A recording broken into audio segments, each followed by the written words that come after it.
time. It's 7 o'clock. First stream of the year. Hey, how's it going?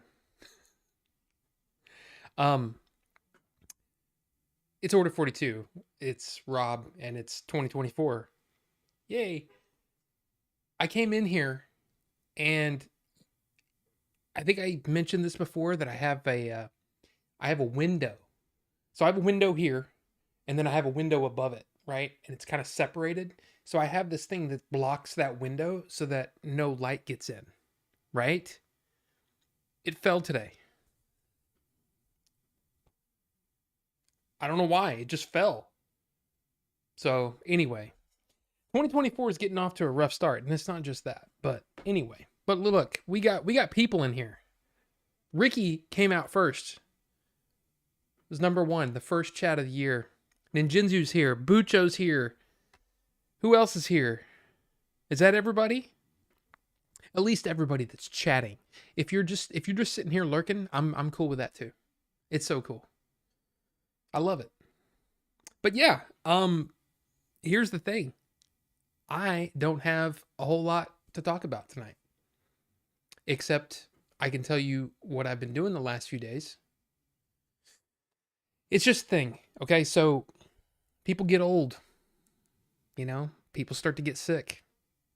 And that's basically what I've been doing is I've been helping my wife take care of her dad. It's been rough. But yeah, today we're home. We're going to be spending the next 2 days over there. So yeah, things might get a little shaky on the old Order 42 channel for the coming days, weeks. We'll see. But look, Ito Ramos is here. And I'm sorry, he's not here. So there's that. Rachel is here. Welcome. Good to see you. And Shozama is here.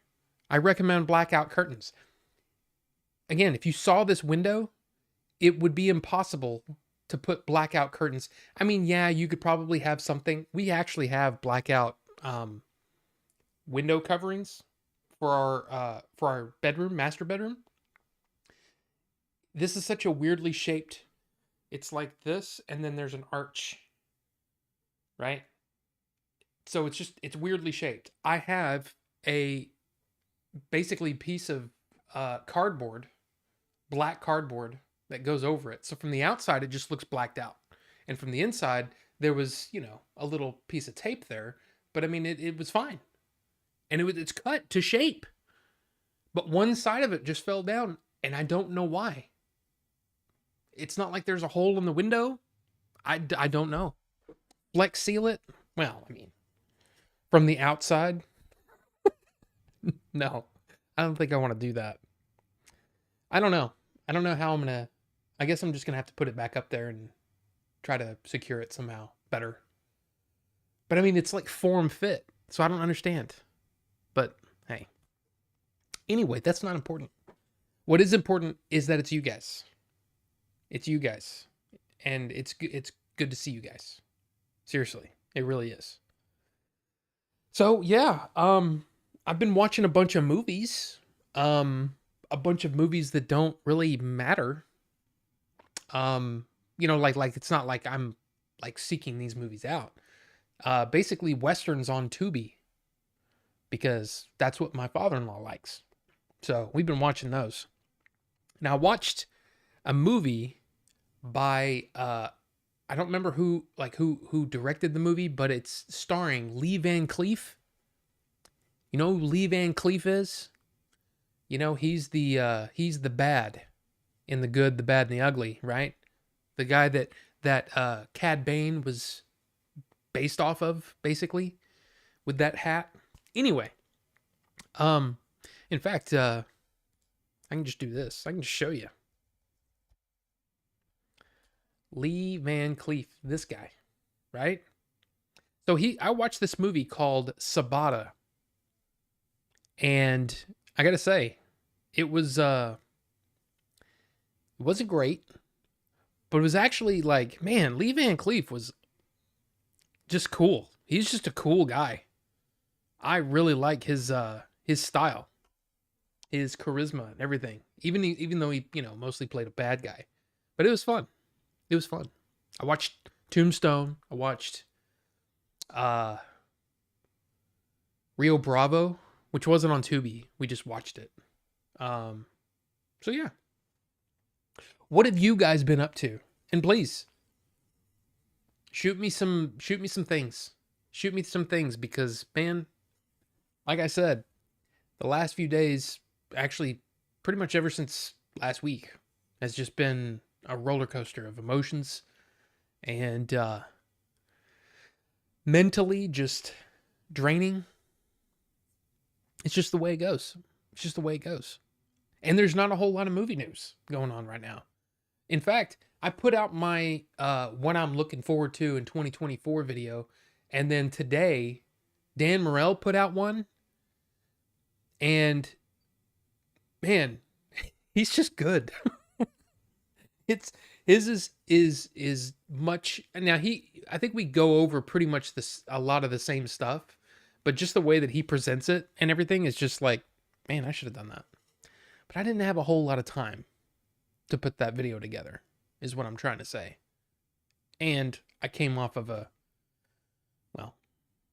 24 hours over there. So it was, hey, it was the best I could do for the moment, but it's just the way it goes. Let's see what we got. I have a window like that, but use that insulation styrofoam cut to shape. Holds great. I don't even use tape. Well, like I said, I don't understand why that came down. Because it's fit into it. Like, the only thing I can think of is maybe some condensation loosened it. I don't know. But welcome, Ted. Good to see you. Good to see you. And Cosmo's here. Good to see you too. Carbonite Dreams and the Game Chasers. You heard that fixes that? I wonder if that... Okay, so here's the funny thing. I've been trying to figure out why my videos keep getting, like, not suitable for ads. I wonder if it's stuff like that in the chat. I don't know. It can't be, right? Because the chat doesn't save, does it? I don't know. I don't know if I've ever watched... I don't even know if I've ever watched my stream, if it saves the chat. Maybe it does. I don't know. Who cares? Who cares? It's not like I'm making, $100 on a thing. Chat replay. Bonobo Juice. Good to see you too. Aliens knocked it down. Oh, that's got to be what it is. It's got to be. By the way, have you guys been still, kind of tuned in to the alien stuff? There hasn't been a whole lot of new news, but there's been some some interviews that have been released from some people, and I don't know, it's just been kind of interesting. So, I don't know. I'm just saying. If that's the case, I'd have been demonetized a long time ago. Oh, that's true. Yeah, but see, you on your chat or on your videos, you unlist them once they go live, or once you've shut the stream down. Mine stay up, so I don't know. I don't know. I've been there was a few minutes there where I was really concerned about it. It was like, dude, we really need to figure this out. I don't know. I just don't know if I care that much. Considering the pennies that are made, even on a video that on my channel does really well. Like on my channel, if I hit 100 views on a video, I'm happy. And yeah, I could just do a bunch of Indian movie reviews, but that's not what I'm here for, right? That's not India. If an Indian movie comes out that I want to see, then sure. But I'm not going to, I'm just not going to do that. So I don't understand.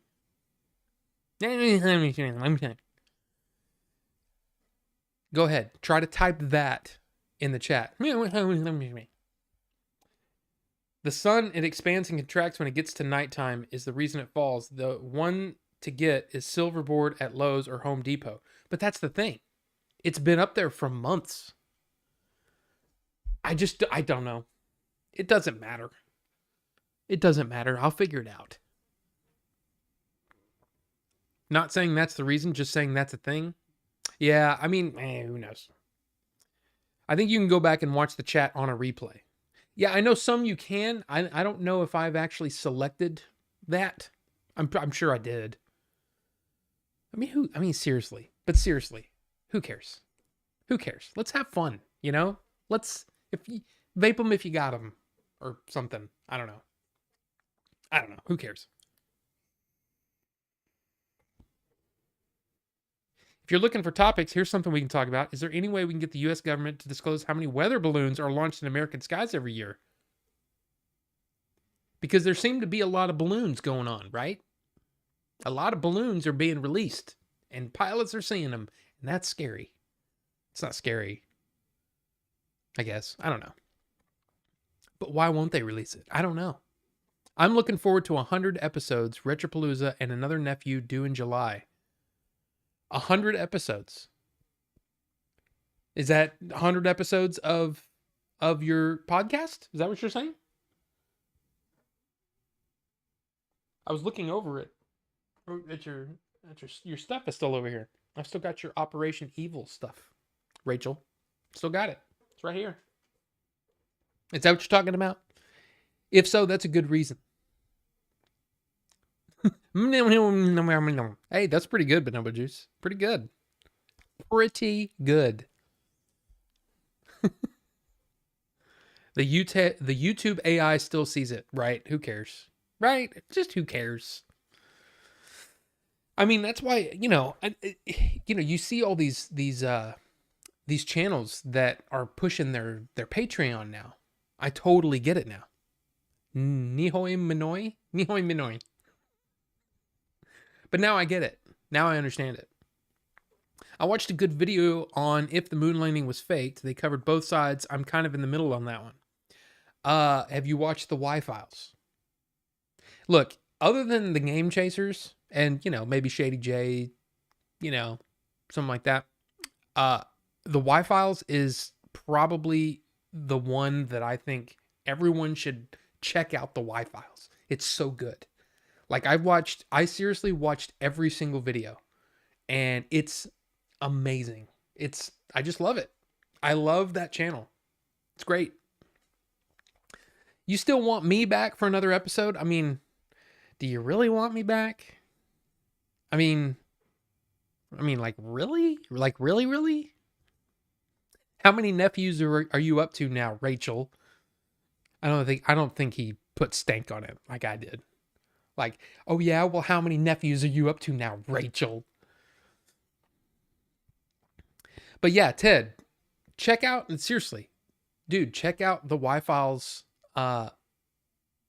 Y-Files moon landing episode, because I like the way that he does it. He presents it in a way that makes it like, okay, this is why it's so compelling. Now here's some of the truth. Or here's the evidence. And it's actually really compelling stuff. And he's very thorough. And I think that's one of the best things. I mean, he's got a team of people now that help him with not just topics, but for the research.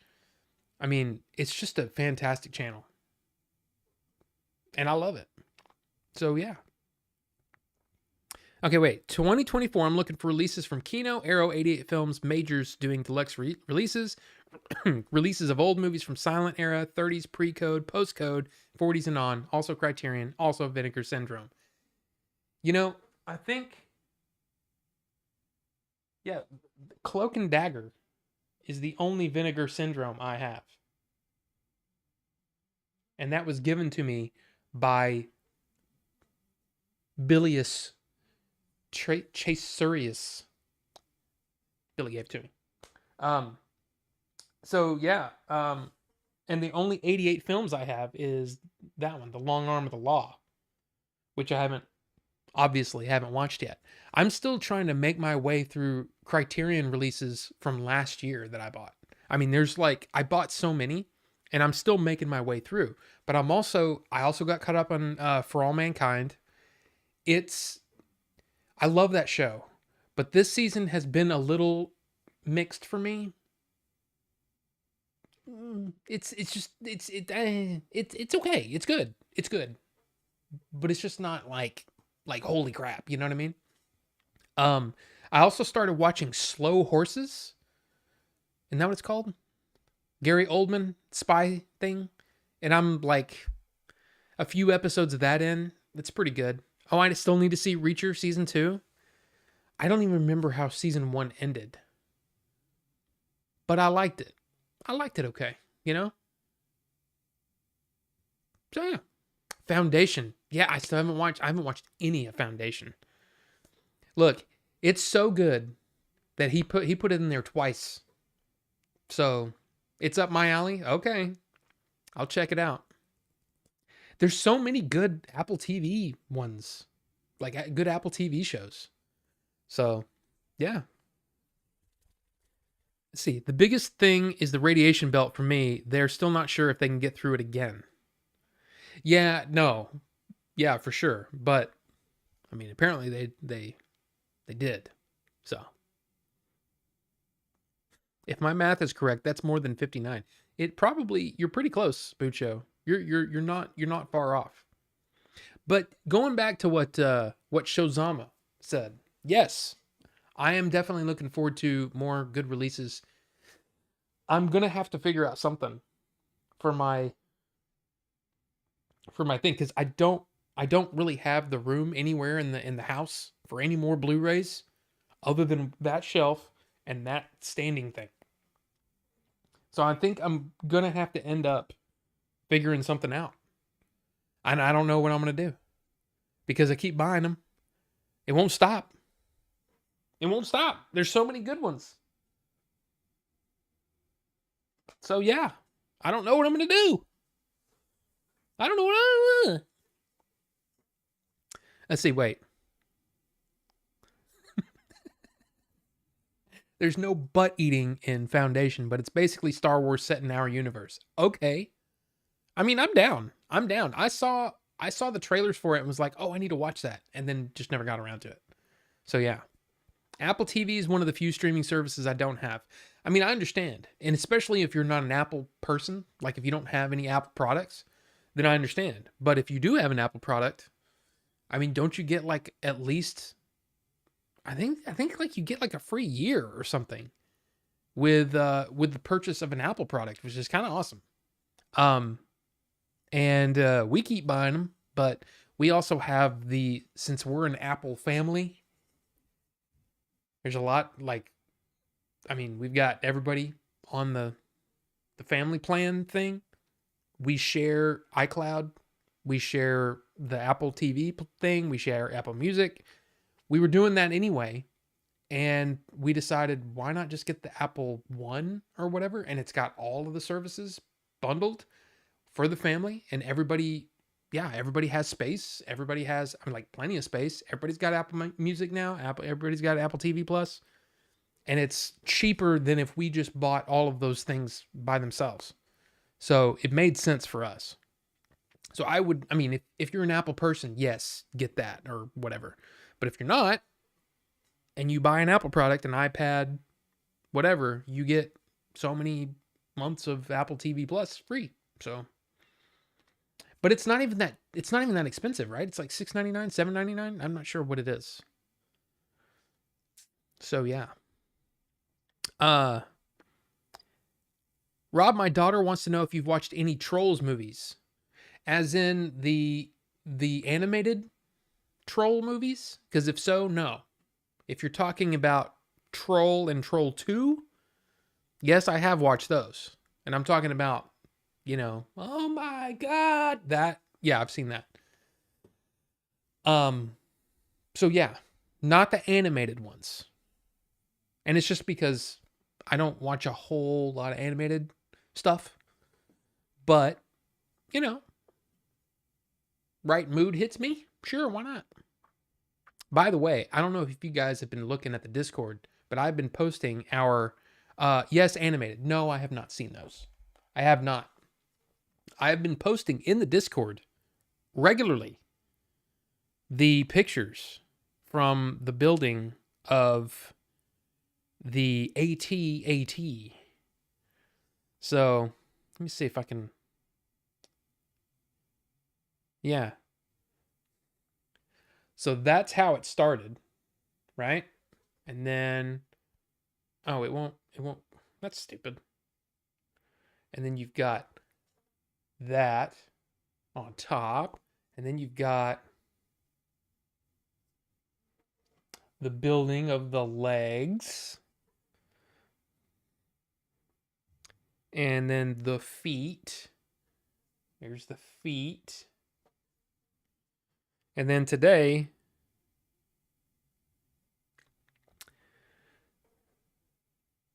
legs are on. So yeah.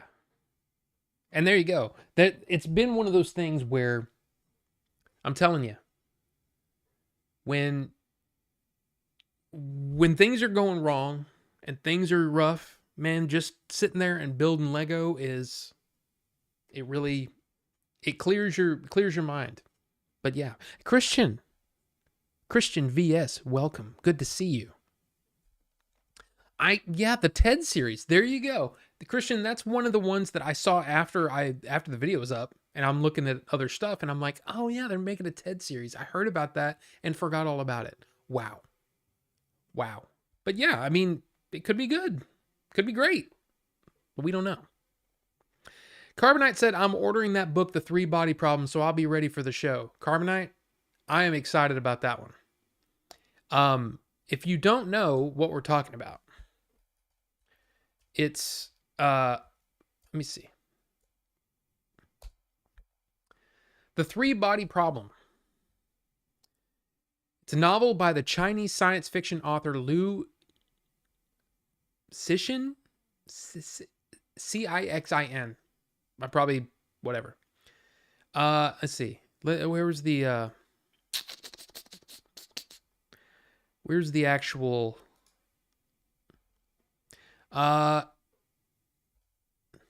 this is the name right there. Liu, there you go. That guy. Yeah. And the plot.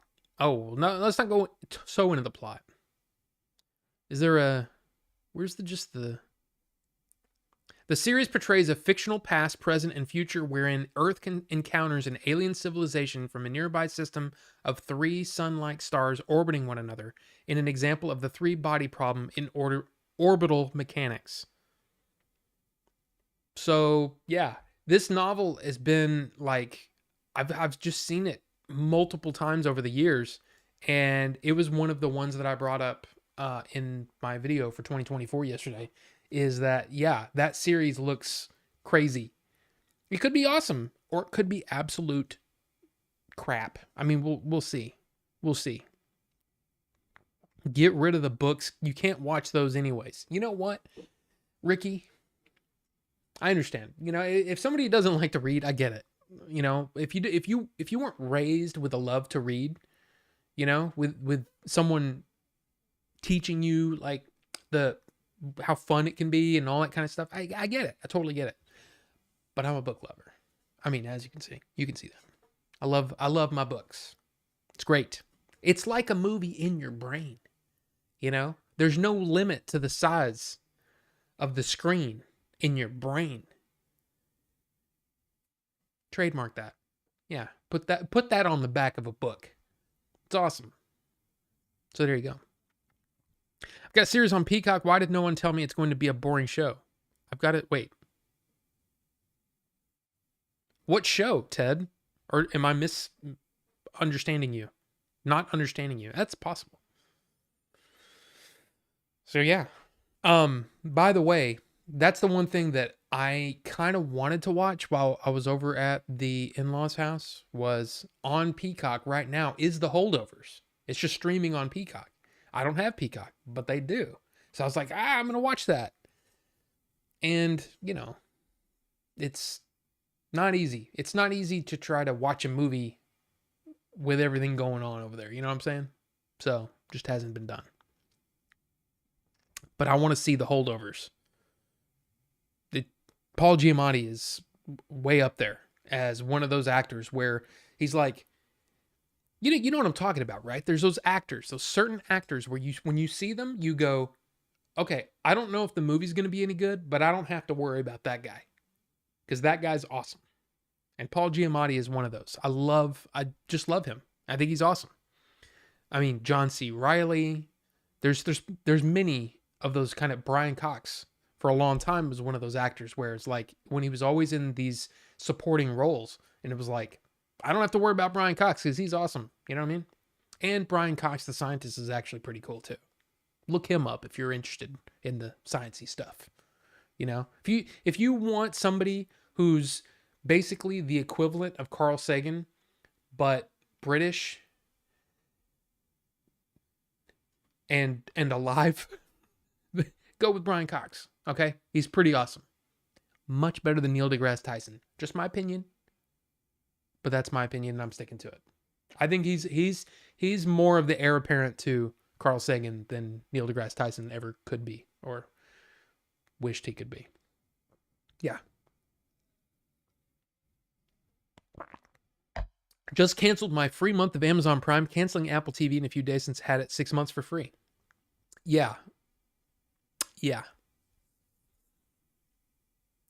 I mean, I get that. I've gotten to that point now where I'm like, I got to start making decisions on what I'm going to keep and what I'm going to get rid of. I mean, Amazon Prime, it's kind of hard to get rid of because we do so much shopping on Amazon Prime. I mean, I think most people do. But yeah, that's going to be a hard one to get rid of. It's just going to be annoying when I go to watch a show or whatever and I got to watch ads. But yeah, you know. Also looking forward to the movie I ordered and will post it in the Discord when it arrives the end of the week. You do that, Shozama. I've actually been looking into this is going to be one of those things that I shouldn't say that.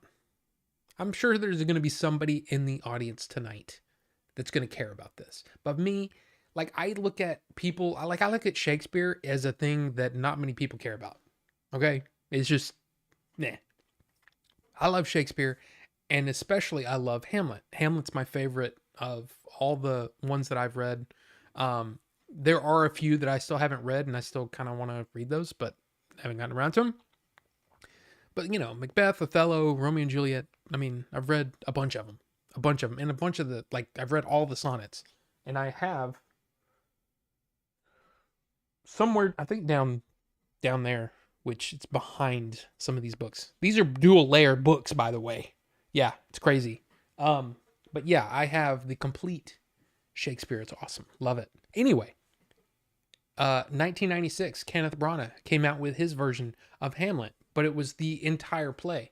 Most times when the play would be, Shakespeare wrote the play, but a lot of times they would condense those plays down to 2 hours. So they would take out scenes, specific scenes or whatever, and just focus on what they want to for those 2 hour period.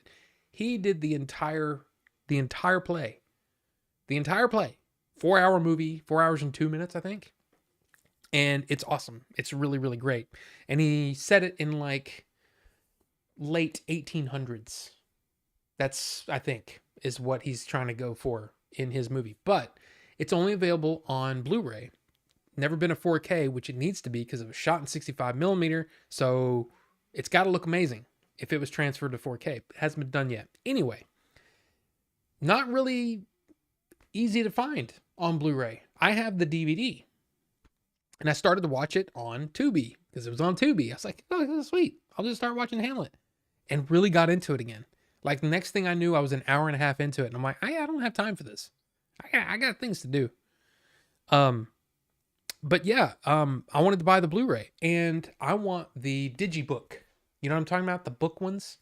Like I have the Right Stuff Blu-ray that has that where it's a book.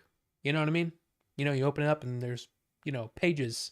I know Ricky is probably losing his mind right now. How dare you? How dare you combine books with movies? No, you watch one, you read one. Leave them separate. I like it. I think the Digibooks are cool. Anyway, yeah, it's like $60, to buy it. And I'm like, not mine. No, I don't need to buy it that bad. So I don't know. I might just buy it digitally. I don't know. Anyway. I went way off track there, and I'm way behind as usual. You always forget about Discord. Well, you shouldn't do that. You should hang out in the Discord. It's fun. It is fun. But there are times when, man, I just forget to go, and then I go, and then there's like a bunch of posts, and then I'm like, and then I'm like, okay, I'll come back to it. And then, yeah. And especially lately, dude, like I said, the last week, 2 weeks have been really weird with trying to do all the things. And like I said,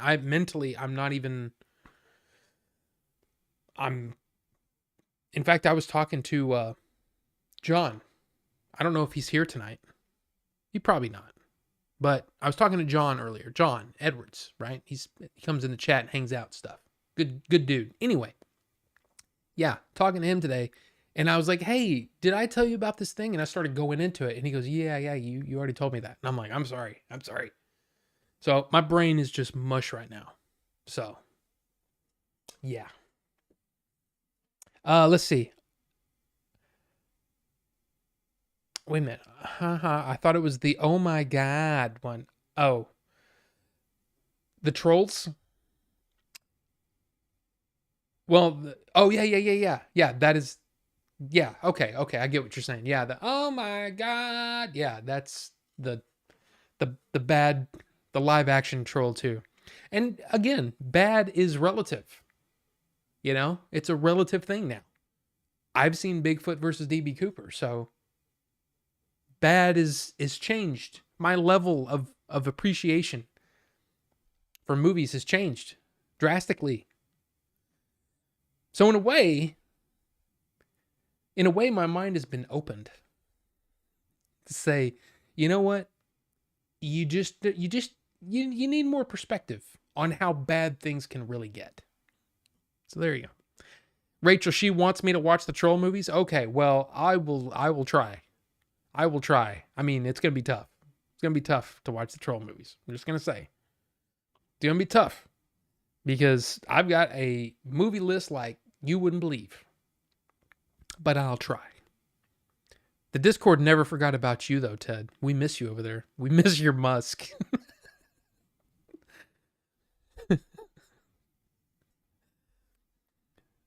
They have any hidden cams in your house except bathroom? What is going on over there?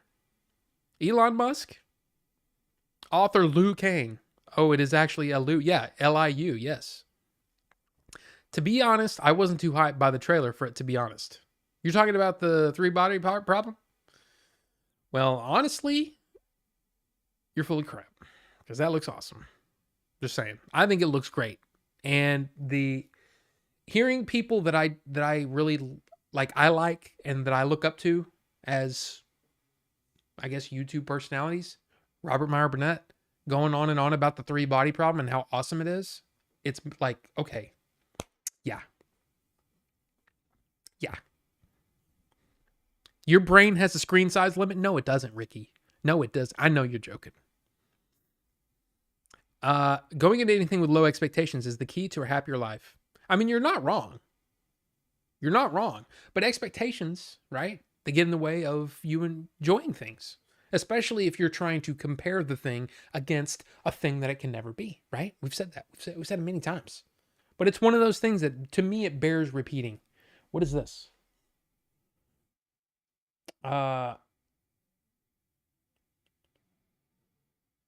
mm,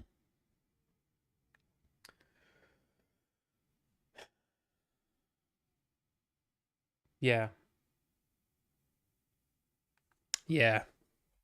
Yeah, so Billy, yeah, it's going to be tough. It's going to be tough for me to do things at least this week. And it's just because of everything going on. I'm spending, like I said, tomorrow night, and then Thursday. I don't know if we're staying straight through. I got to find that out. Or if we're going to like go and then leave and then come back. I don't know. But yeah, we're dealing with the family stuff right now, unfortunately. So, I mean, yeah. Anyway, I just saw the message that just came through. Billy, if you're still there. Anyway, I'm trying to read more like I used to. Been watching YouTube and doom scrolling on my phone. Not good for sleep. That is also true. See, what I got into a habit where I would spend like the last hour that I was awake, um, just reading, and I have been making my way through a lot of books now. Excuse me. I'm reading. It's that right there. Sauron Defeated. That is a very once it gets through because okay, those white ones. There's 4 of them, right? Those are the making of the Lord of the Rings, basically. Once it finished with the Lord of the Rings, it's only like the first third of the book of Sauron Defeated that's Lord of the Rings. The rest of it is some other stuff, and man, it's really dry, and it's been tough to get through. But I really kind of want to try out the 3 body problem, so I probably am gonna buy that. I guess it just depends. It depends. I want to buy the 3 body problem for sure, and read that and check it out because library, man, it's gone. There's yeah. That I mean, Shozama's got it right. Checking out movies, less movies, but like books and stuff, audiobooks from the library is awesome. If you've got the access, if your local library has access, it's amazing because you can just I mean, most of the books and audiobooks that I've listened to over the last year and a half have been through the library. It's awesome. But yeah, a really popular book like this, it's going to be tough. You're going to have to get on a waiting list, which I think there's 14 people ahead of me. So we'll see. But I definitely want to do that.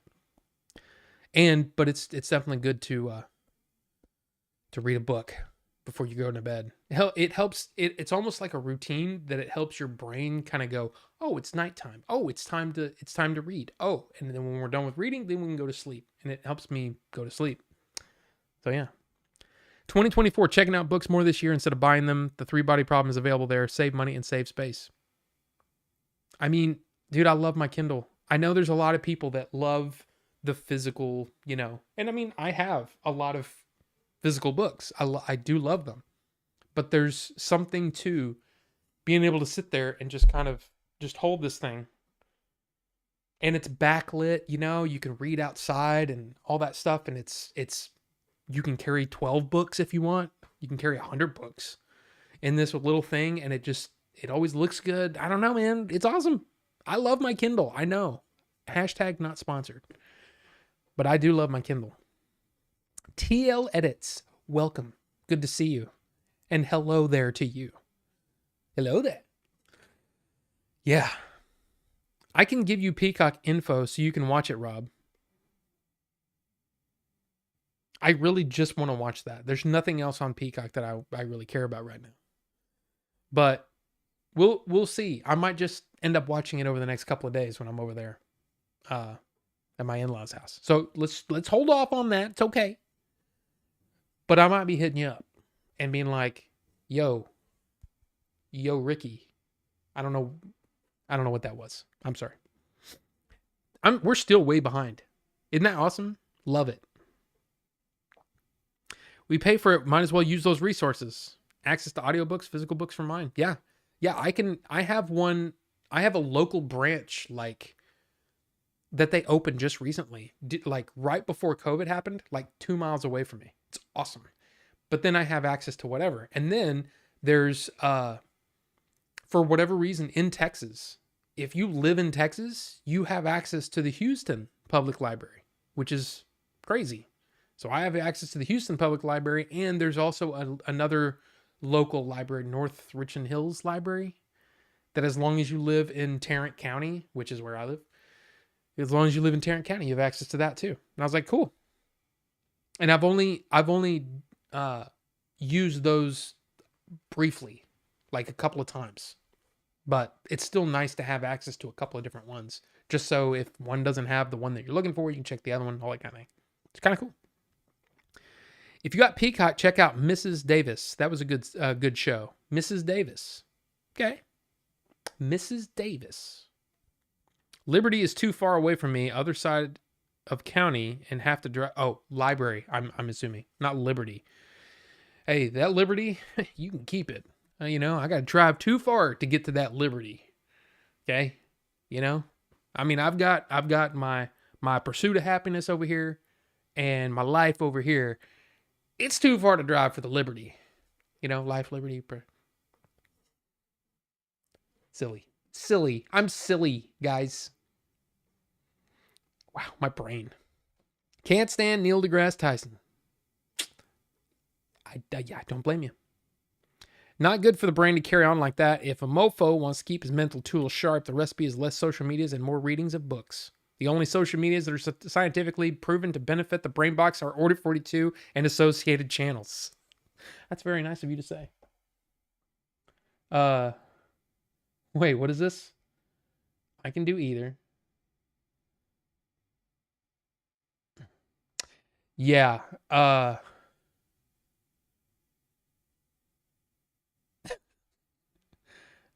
Um Hold on a second. So, got the guys talking about getting together.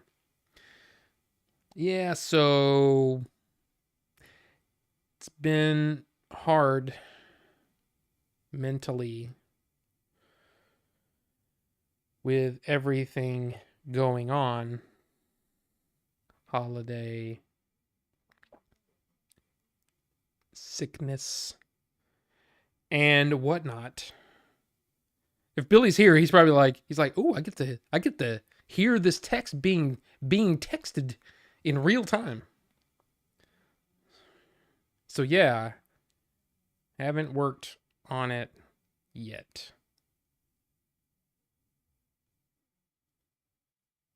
At all. It's just the truth. It's just the truth. We got together, we worked on the script, and came away with a bunch of ideas. And I'm like, all right, here we go. Third draft, let's go. Holidays hit, and then this stuff with April's dad. And it's just been tough, man. It's just been really tough. And it's just been really weird. And like I'll like yesterday, came home for we got home at like noon, went in there, took a shower, came in here, did a video, and then just kind of zonked out for the rest of the night. And then I woke up today completely zonked out still, just kind of like, and then we're talking about what are we going to do? What are we going to do? And then April's like saying those sweet nothings in my ear, you know, the thing that every married man wants to hear. And that's, do you want a Lego? And I'm like, okay. So there you go. We're dorks, I know. Pretty sure Brian Cox said that. I mean, maybe. The Holdovers does look good, right? What you reading for? Exactly. Well, I guess I read for a lot of reasons, but I guess the main one is so that I don't end up a freaking waffle waitress. Bill Hicks. That was Bill Hicks' little skit right there. It's good. It's good. Shakespeare watching mofo. Three Body Problem book sounds interesting, but that's a cookie cutter Netflix trailer if ever I saw one right there. I mean, maybe. Scientifically speaking, the Fallout trailer, much greater than the Three Body Problem trailer. Sure. But the thing is to me, what excites me about it is that this idea was good enough that not only has it kind of swept a lot of the science fiction people, you know, a lot of people that have read the book got really, really excited and was like, man, this is really, really good. And then Netflix steps in and says, hey, we're going to make a show about it. In that case, I want to read the original because that's what got everybody excited. You know, I want to read the original idea. So yeah. Today I was in a lobby, and as I stood next to the elevator looking at the building map, the security guard walks in the elevator and just farts as he goes in. I wish I thought of that quicker. I hope you thanked him. Thanks for that. Just thought about how I should react. Yeah, that's crazy. Real men carry 100 books on them. Yo, Robbie. What? Say it with a tone like you're legit happy for them. Just call the guys. Well, I mean, I could, but I don't know what they're saying. Maybe I should just pull it up here instead of pulling up my phone every time. Because that's the great thing, man. I'm telling you, that's one of the great things about Apple stuff, right? It's all hooked together. Apple, iPhone, iPad, computer. Look at that. I can text right here. We can still film if Rob is busy. Film, we need to. I need to. Come clear your head.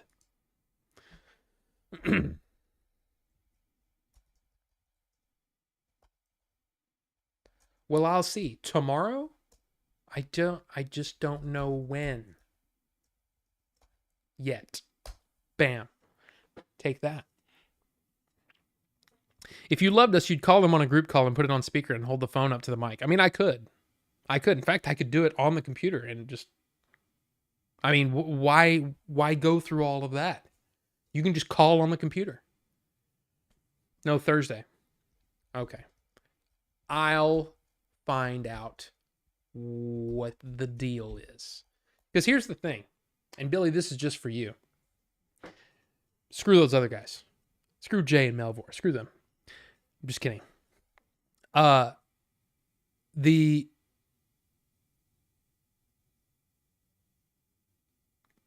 don't remember what I was going to say now. See? I was so busy trying to be funny, which I wasn't.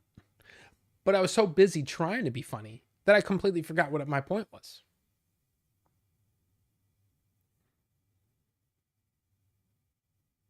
Oh, it just depends on what time we're needed over there. And it depends on...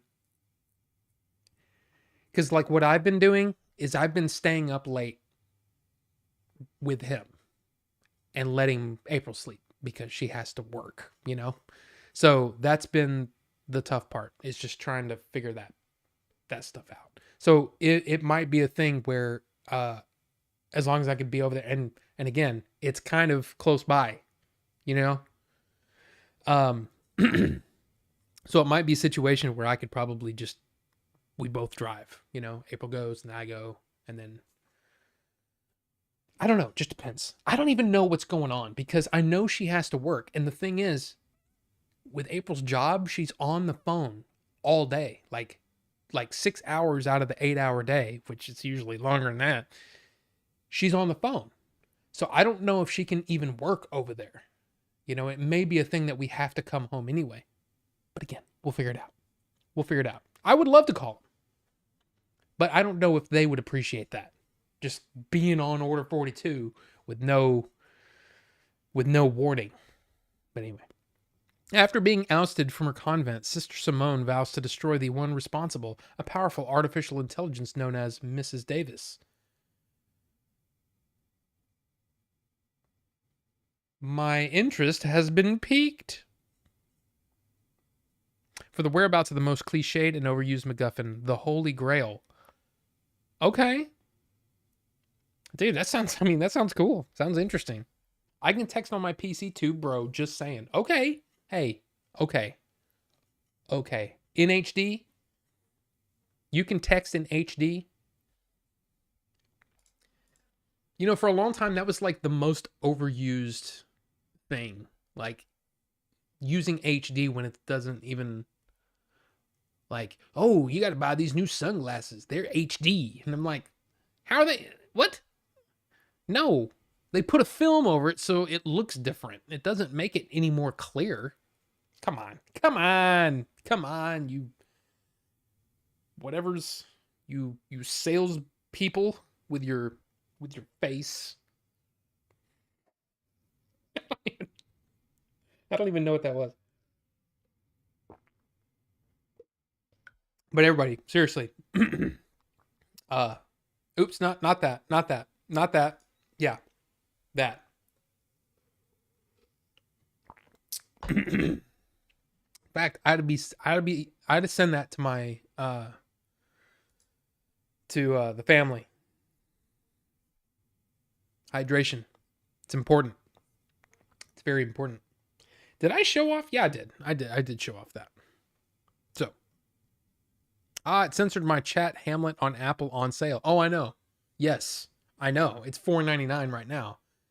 And the whole thing is I know that all of the special features that are on the Blu-ray are on the Apple thing.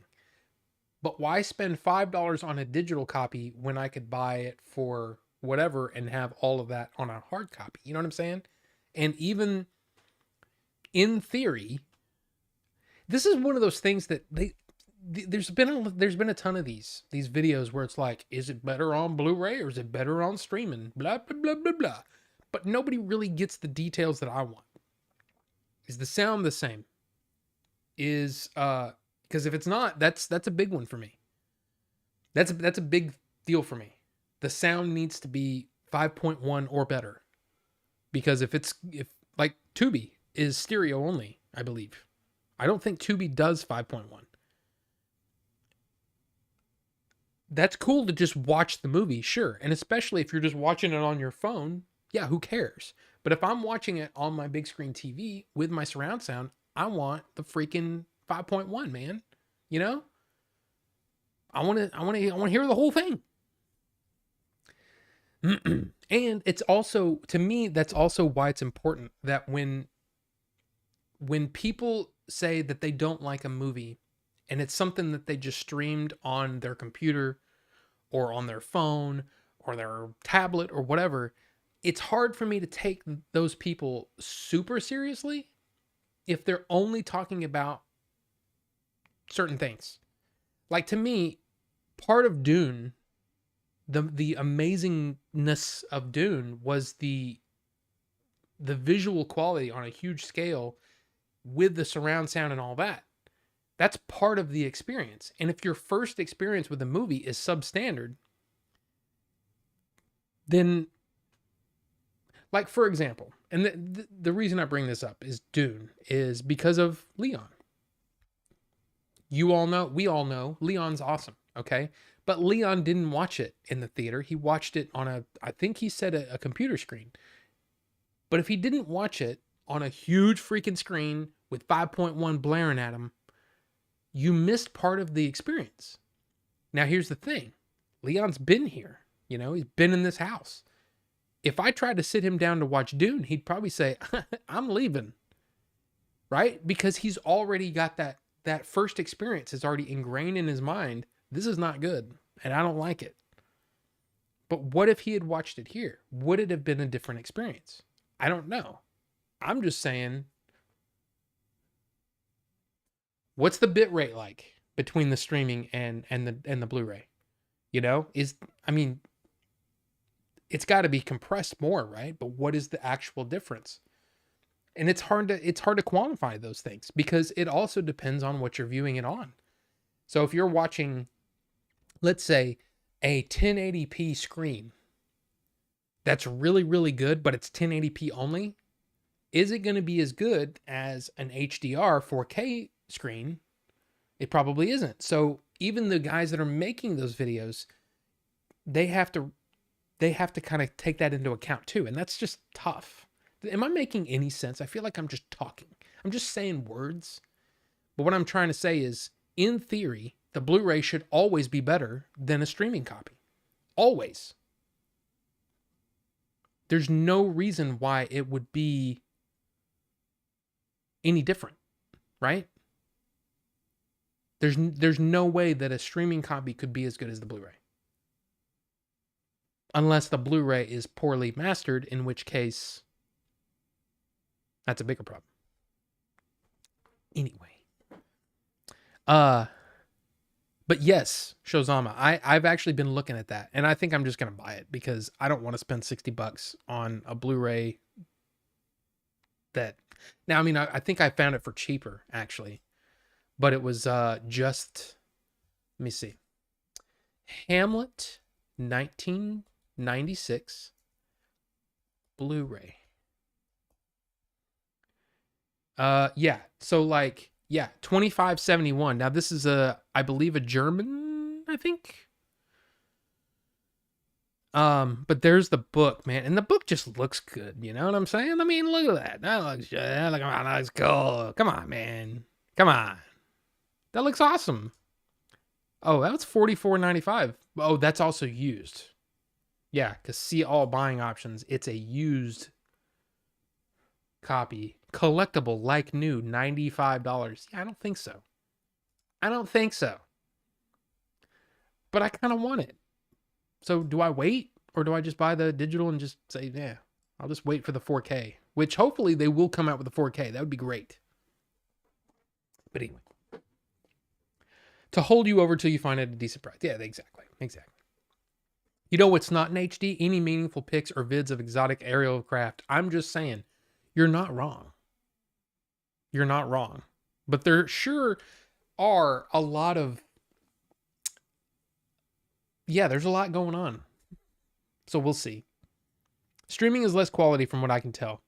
But see, like, in some cases, like Guardians, any of the Marvel movies that have where they opened up the frame, the IMAX cut, the IMAX enhanced or whatever. I gotta tell you, man, those look great. I don't know what they're doing, what Disney Plus is pushing as far as bitrate goes, but I have never had a problem with any of them. I've never seen any banding. I've never had any issues. The only time I've had a problem streaming on Disney Plus is like the season premiere of The Mandalorian or something like that, where it was like everybody was just bombarding, at the same time. I have never had a problem, but yeah.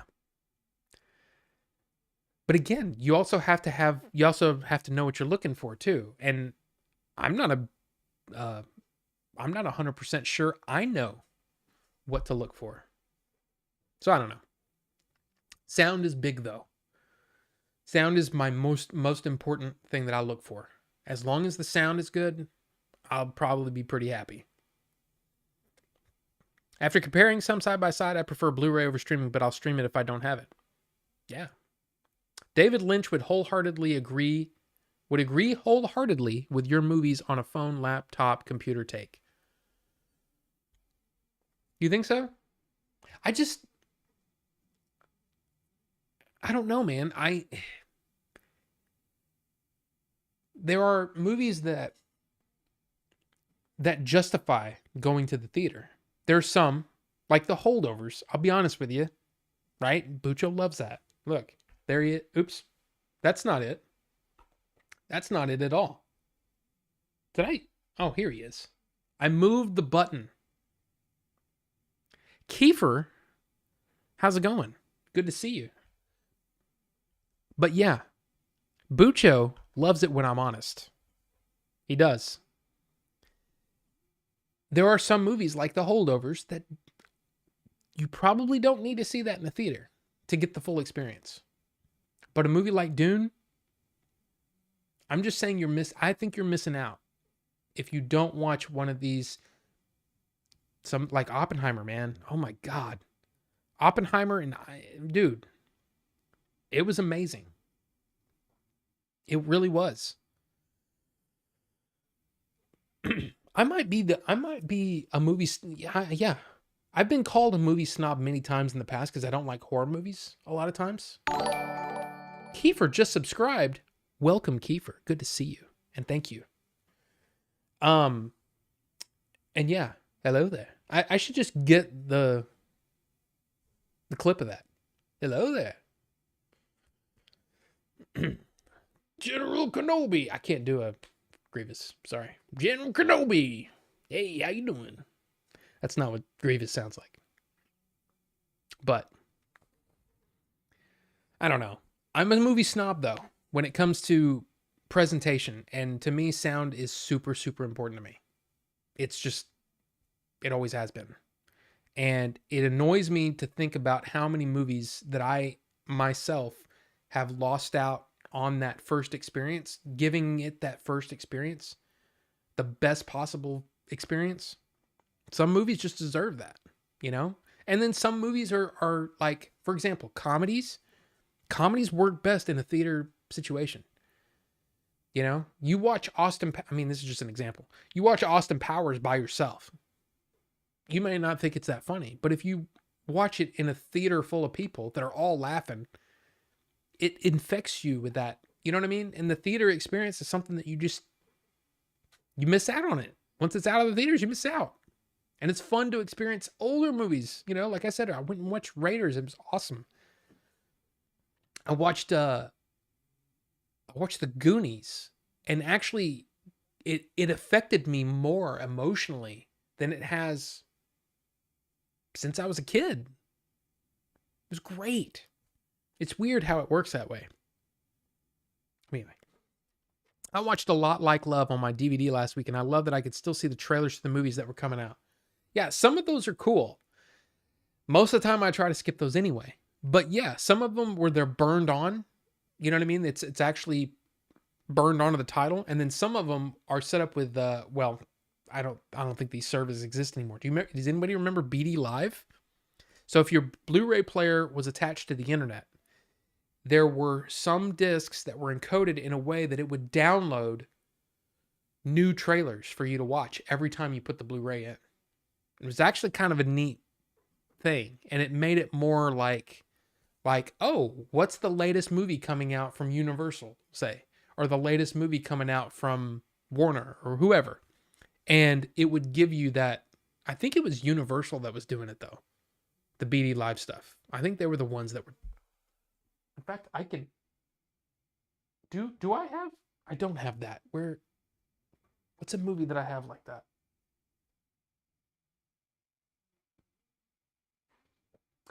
I don't know. But anyway, I think they were all Universal, but I could be wrong. Sadly, I watch a lot of movies on my laptop. There's nothing wrong with it. I'm just saying that if you're judging, I just feel like there are certain movies that you kind of need to see them in a big screen to get the full experience. And if you watch it without that, man, it could be you could be lessening, and it's mostly about your own enjoyment. You're basically taking away that part. I don't know. I could be completely wrong. I watch all movies on an Apple Watch and they all suck. Man, I can't even read that. He's holding up a newspaper and showing it to the camera, and I can't even read it. Man, this movie sucks. My main point is to hold you over till you track down a good price, specs aside. It's better than your DVD. True.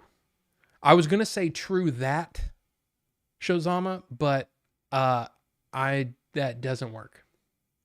Because, no, it just doesn't work. I mean, look at me. Come on. Is there a package deal of Hamlet together with the sequel? No. So that M2 Mac Mini I had is 100 off right now on Amazon. Jeez, Ricky.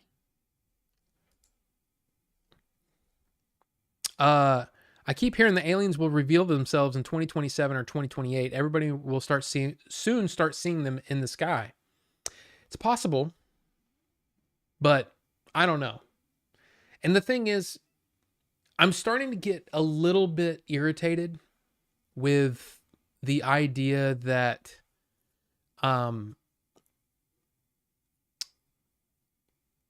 we've got all these people, right? Jeremy Corbell, right? George Knapp, Ross Coulthart, Coulthart, whatever his name is, Ross, the Australian guy. You got, I mean, there's a lot of people, right, talking about this and keeping it in, keeping the interviews and all that stuff going. And the problem is, we're just saying the same things.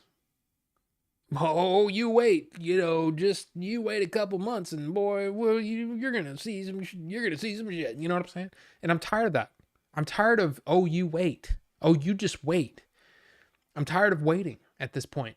A lot of us have been waiting for years. A lot of us have been waiting for just months. But some people have been waiting their entire lives for vindication that never seems to come. And it's one of those things where I'm kind of tired of hearing the, oh, it's coming, and just get to it, because there's,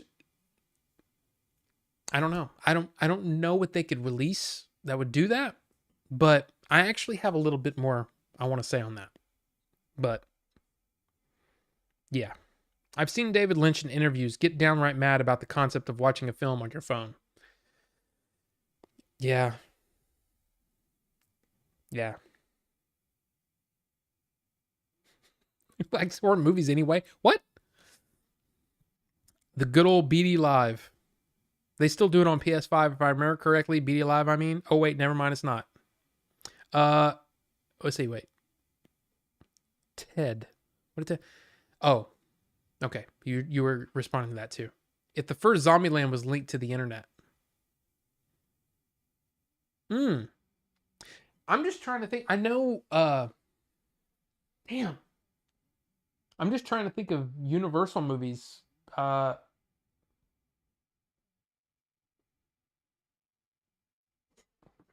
this from mine. Is this Universal or is this Warner? MGM. But it really depends on who's. Oh, it's Warner Brothers.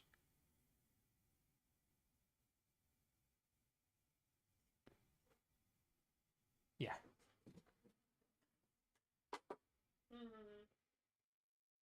That's Paramount. That's 4K.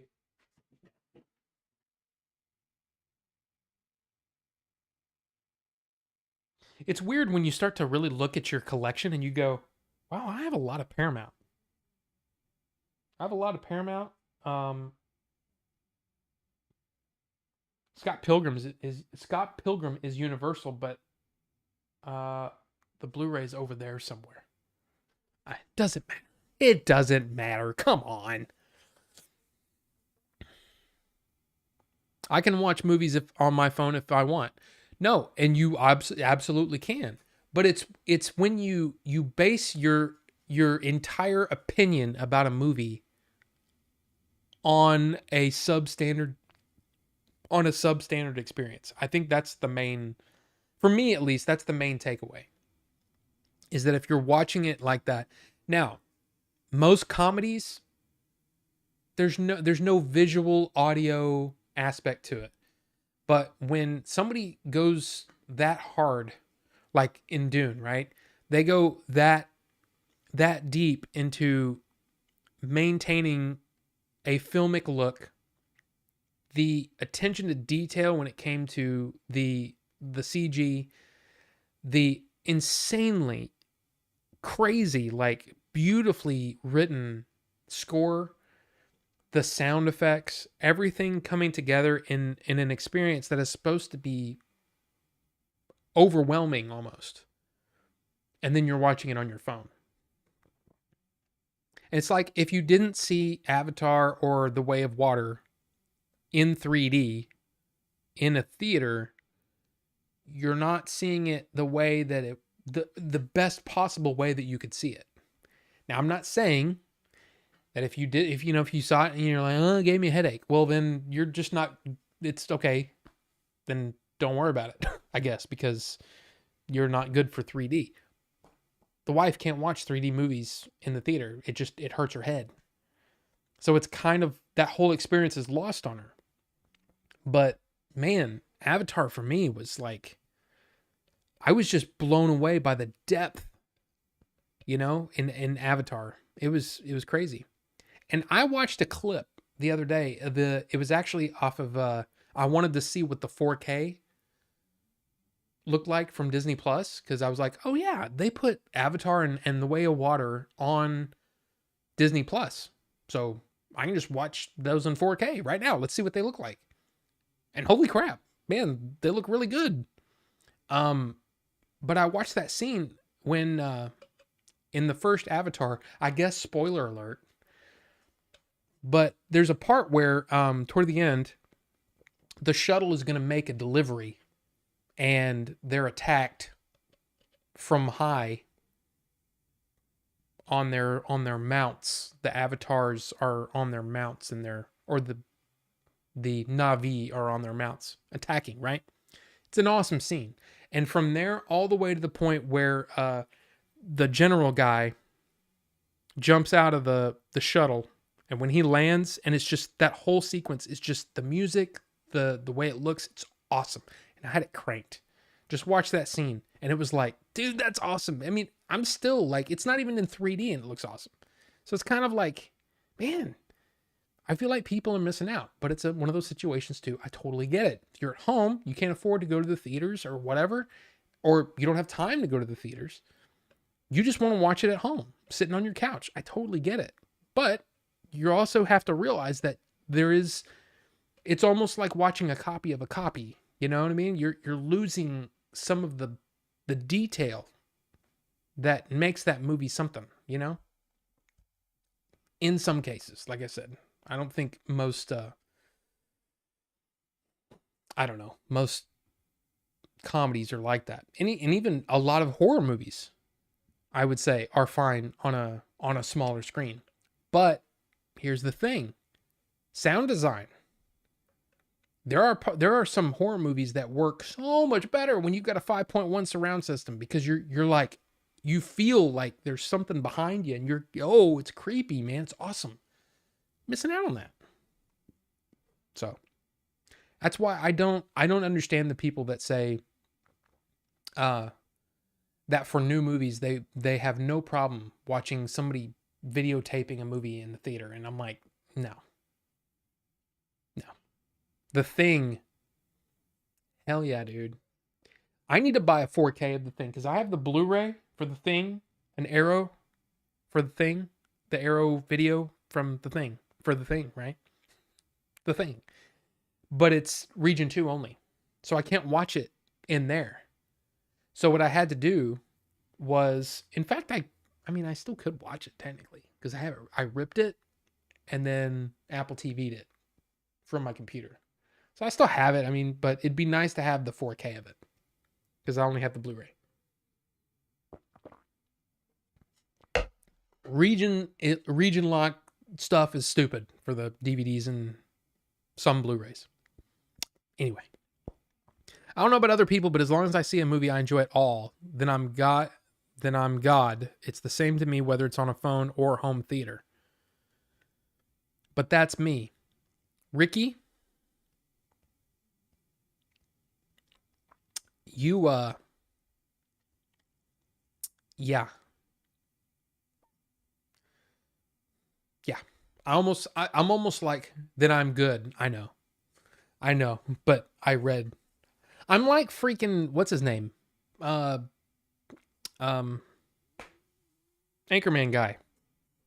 I almost said Ricky Bobby. That's wrong Will Ferrell movie. I just read what's on the prompter, man.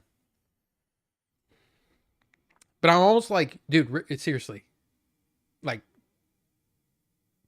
dude, we may need to come to the house and you watch a little bit of something in 5.1, like badass 5.1, and let me crank it up, and you tell me that it's not better here.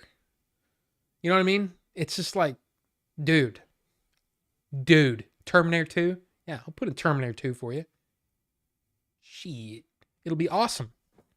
Awesome. Put in, dude, Oppenheimer. Oh my God. Dude, the sound design in Oppenheimer is awesome. I love it. You'll watch a bootleg made on a Game Boy camera. Bonobo Juice. I have a hard time believing that. I'm personally not a purist like that. I'll watch a movie on LED keyboard button with widescreen letterboxes. You want to watch it on I don't even know if this will reach. Will this reach? You know, watch it on a Stream Deck? Watch it in one of those buttons? Yeah? Is that what you're going to do? Huh? Is that what you're going to do? No. No. Come on, man. You want to watch it big. Awesome sound. Lion King in 5.1. I'll tell you, it hits different, man. Everything hits different. I will say this too. This is another thing that not everybody will agree with, or even understand. But I'm a crier, okay?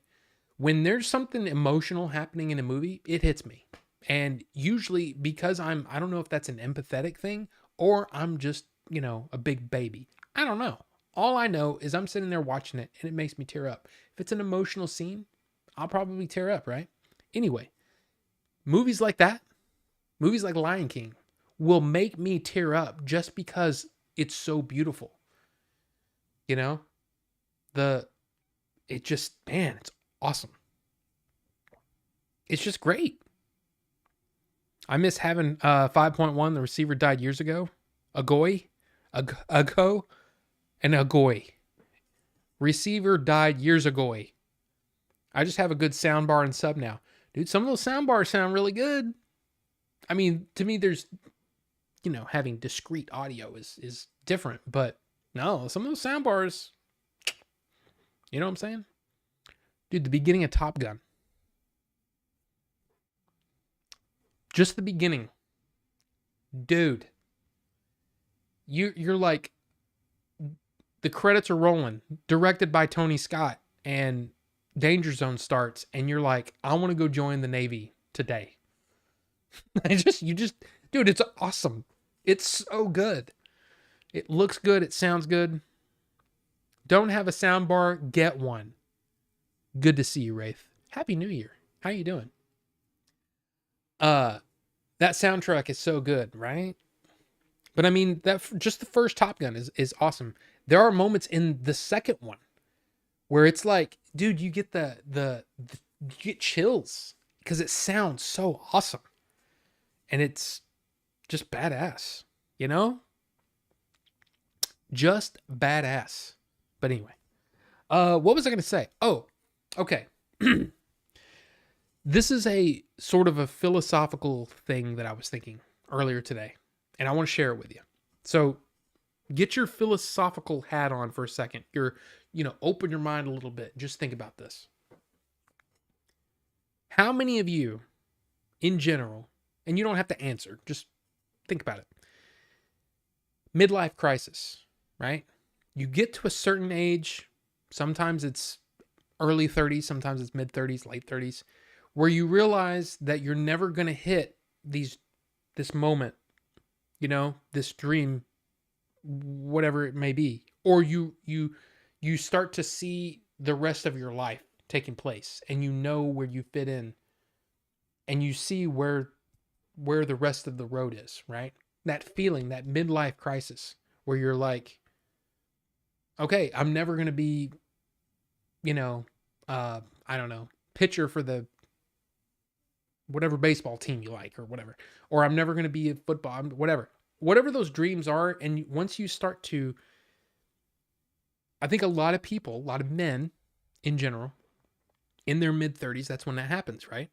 Now, think about that feeling, or if you're too young for that yet, you still got your life ahead of you. Good for you. Do something with it, do the thing, as we say.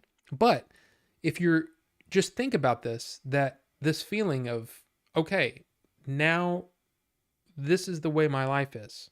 And that feeling of almost inadequacy, or it's a moment of realization, of coming to grips with who you are, right? A lot of people make a lot of big changes. They try to buy the big sports car, or the sports car that they always wanted, or they try to do this, they try to do that. Whatever it is. Okay. So think about that feeling. I think that might be part of the reason this feeling, this idea might be part of the reason why it's hard for the government to think that we're going to be completely okay if they release all the UAP stuff, if they disclose everything, because we're going to be at that point where we realize we're not the top of the food chain. We're not the smartest, whatever. We're not the center of the universe, as we always like to think we are. We're very egotistical as a species, each individually, we can be very egotistical, but as a species, we are, for the longest time, we thought the earth was the center of the universe, like, oh yeah, the sun rotates around the earth. Why? Because look at it. And Look at us. We're awesome, right? People are awesome. We're the top of the food chain. We're the top of the line human, or the top of the line animal on this planet. But what if we're not? What if there's something that so it changes your mindset? And one of the examples today over on Christian Harloff's channel, I don't know if you guys watch his weekly thing, but he was talking about how, if you're driving down the road and you look over and there's two cows kind of getting into it and they're like butting heads or whatever, do you stop and go, hey? No. It's a lesser life form. You just kind of like, We always like to think that we're the top of the food chain, but what if that's how they look at us? And as long as we're not in their way, they don't want to have anything to do with us, because we don't get over there and try to separate those cows, right? I love the idea that the government looks at us as saying, there's a lot of people. I mean, look at what people do once they hit their midlife crisis. Look at the way the people act. They act a little nuts, Some guys actually go a little crazy when they realize that they'll never be the thing that they always dreamed that they were going to be. And now they're in this, they've set this road for themselves, and that's as good as it's going to get, right?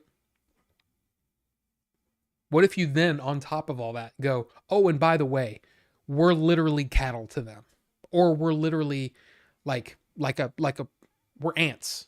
We're not important, and there's nothing about us that, you know what I mean? In that perspective, what would that do to the public if we realize that we really are as insignificant as, like, Carl Sagan has always been trying to tell us? Is that, it's one of the things that gives you perspective, is seeing the earth from,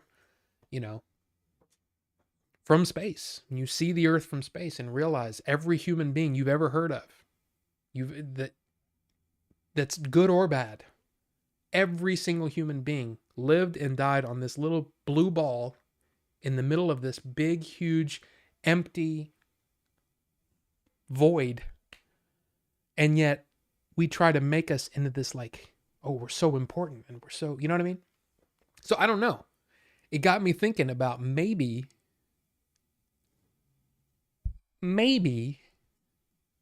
that's part of the reason, is because it's not just, and I mean, we've kind of touched on this before, right? The whole idea of well, people just can't take it.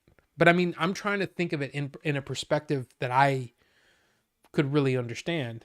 And it was this idea of, like, the midlife crisis, right? The idea that, oh, maybe I won't ever be, I'm not going to be Tom Cruise. I'm not going to be Christopher Nolan.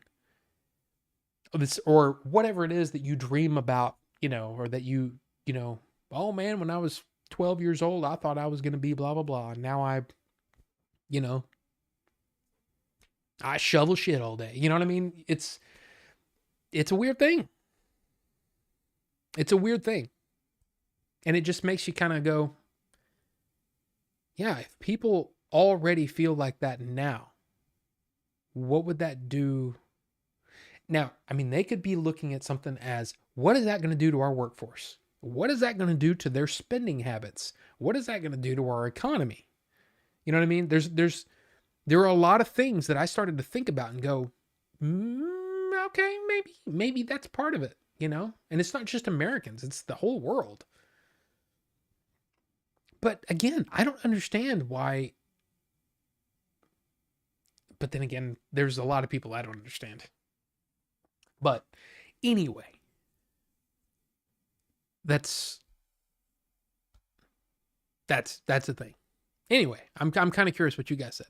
What do you guys think? It's just a thought that I had, and it kind of made me go, yeah, I can kind of see how there's going to be a lot of people that are going to be, because here's the thing, you guys, I think most of you guys are on the level. If you're watching this show, you're tech savvy to a certain extent, right? You get on the internet, you chat in a chat room kind of thing. You've already got a leg up on somebody that's, working 80 hours a week, trying to provide for whoever, and you know what I'm saying? It's a different mindset that a lot of those people have. And there's some people that don't want to know about any of this, when they hear proof of, oh, there might be aliens and blah, blah, blah. And they're like, okay. I don't know. So anyway, what do you guys think? Okay. I have my main Samsung soundbar for my TV, and I bought the Razer Leviathan V2 soundbar for my PC. Yes, I got a soundbar for my PC. Hey, I had a 4.1 setup for my Gateway PC in 2001. Might have been before that. It's around there though, and it was awesome. It was pretty awesome. Now, it wasn't as good as what I have now, of course, but it was pretty good. Only one time I won't be able to work for Nintendo the way I used to imagine, but now the path I'm on is much greater than that fated dream. I'm actually glad I'm doing what I'm doing now. But see, that's the thing. I think a lot of people don't think that way. They think, oh, I can't have the thing. I can't do the thing that I wanted to do, so now I'm worthless. And that's, but again, everybody's different, and they have, I think that's honestly, I think that's why a lot of people, drink as heavily as they do, or medicate themselves, however, is because of that. And it's just sad. I just buy cars because I love cars. Well, yeah, Ricky, yeah. Good day. Never make mistakes. Cruising down the road in my 6'4". Can't have a midlife crisis of failing a dream if you don't have a dream. Not wrong. I'll never be a rocket. As in, like, a rocket going to space, or like, Vegas Rocket. Is that what you meant? Have you ever seen those surveys that say a significant percentage, a lot of Americans already believe the UFOs reported by the military are evidence of extraterrestrial life? I've seen surveys saying up to 50% of, yes. Pew survey from 2021 is pretty well known. Check out Discord Physical Media. Let's see what we have here. My Hamlet is a bit beat up, but great inside. And look, he's got the book. That's pretty cool. Oh, and look at that. Look at what else he has. Did you see that? Huh? And look at that. Who is that signed in the bottom left hand? There you go. That's pretty cool though, Max. Did you send Max? Did you send your copy over to Dave? Because Dave will sign it. You should do that. You should totally do that. Most Americans believe in intelligent life beyond Earth. Few see UFOs as a major national security threat. Google that one. It's good reading. A smaller but still sizable share of the public, 51%, says that UFOs reported by people in the military are likely evidence of intelligent life outside Earth. So the idea that society will fall apart if the truth about UFOs is revealed is definitely worth questioning. But that's the thing. What if it's not just, oh, hey, there's UFOs out there, but hey, everything that you know about the way that you perceive life is wrong. That we are literally in a food chain that we can't grasp it. And we can't even grasp our position on this planet. Because that's also one of the, the main theories that have been kind of going around lately, right? Is what if they've always been here? There's a lot more to it than just, oh, hey, there's aliens and they come every now and then and mess with our cows. And sometimes people get, probed a little bit,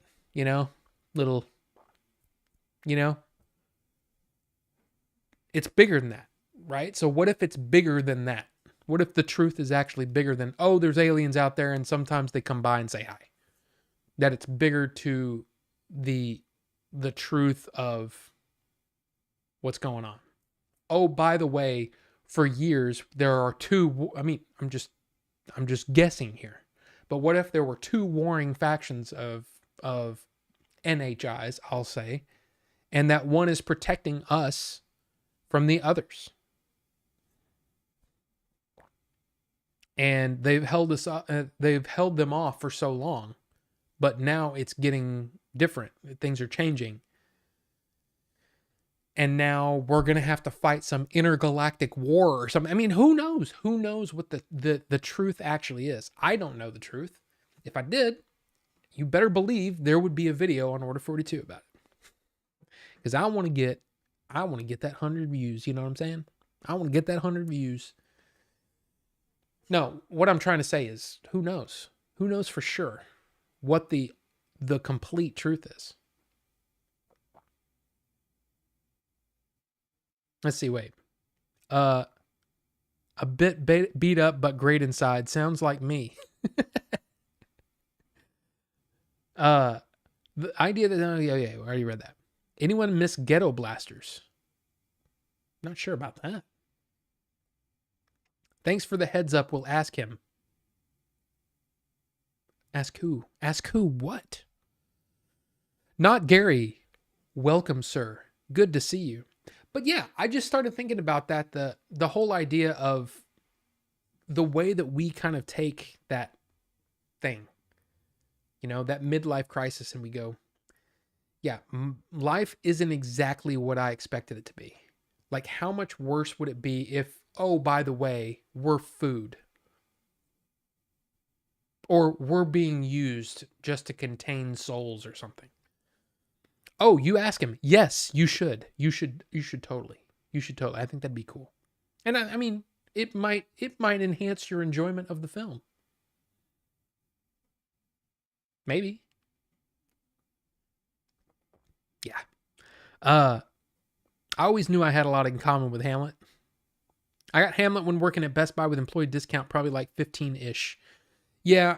And yeah, you can't think that Hamlet was, you know, flying off the shelves, but I don't know. I don't know why I wouldn't have bought it back then. Mr. Mulder, they've been here for a long, long time. We better start playing the video game Starfighter so we get recruited and learn to fly a spaceship. That's right. Greetings, Starfighter. I can't remember the thing. Greetings, Starfighter.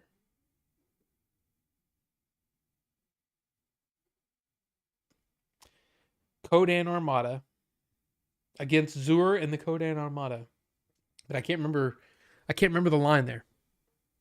Wait, did Rob catch up a chat? That's new. Nah, it's cool.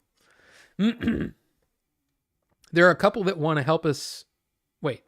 There are a couple that want to help us, a 3 or 4 that aren't on our side but pretend to be, but the rest are indifferent. Yeah, what if it's... Who knows? Man, seriously, that's the thing, is we don't really know. Now, we can... It's all speculation. It's literally like trying to figure out, you know, quantum mechanics. That's something that I tried to read, and I finally said, nope.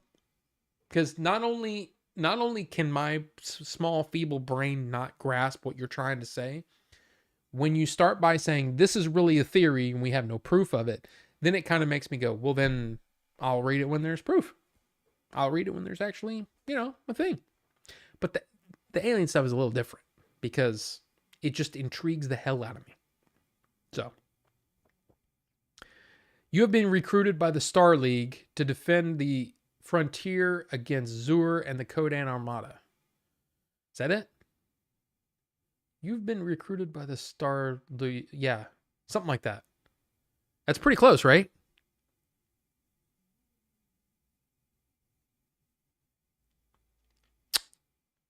I can't even remember his name. Lance Guest, right? Lance, no, that's not right. Lance, the guy's real name. I can't remember his name. But then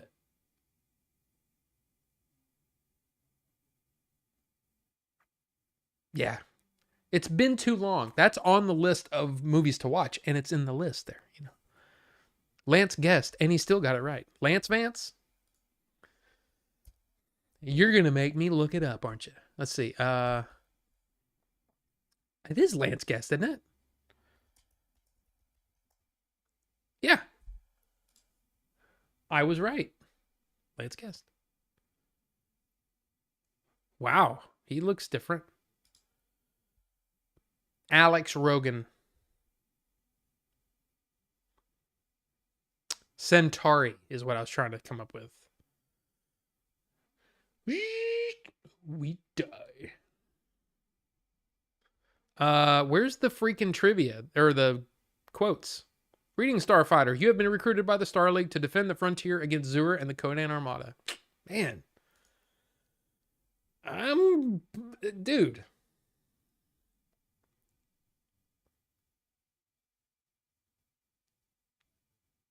And did Galuka think the Yulus were too ugly to save?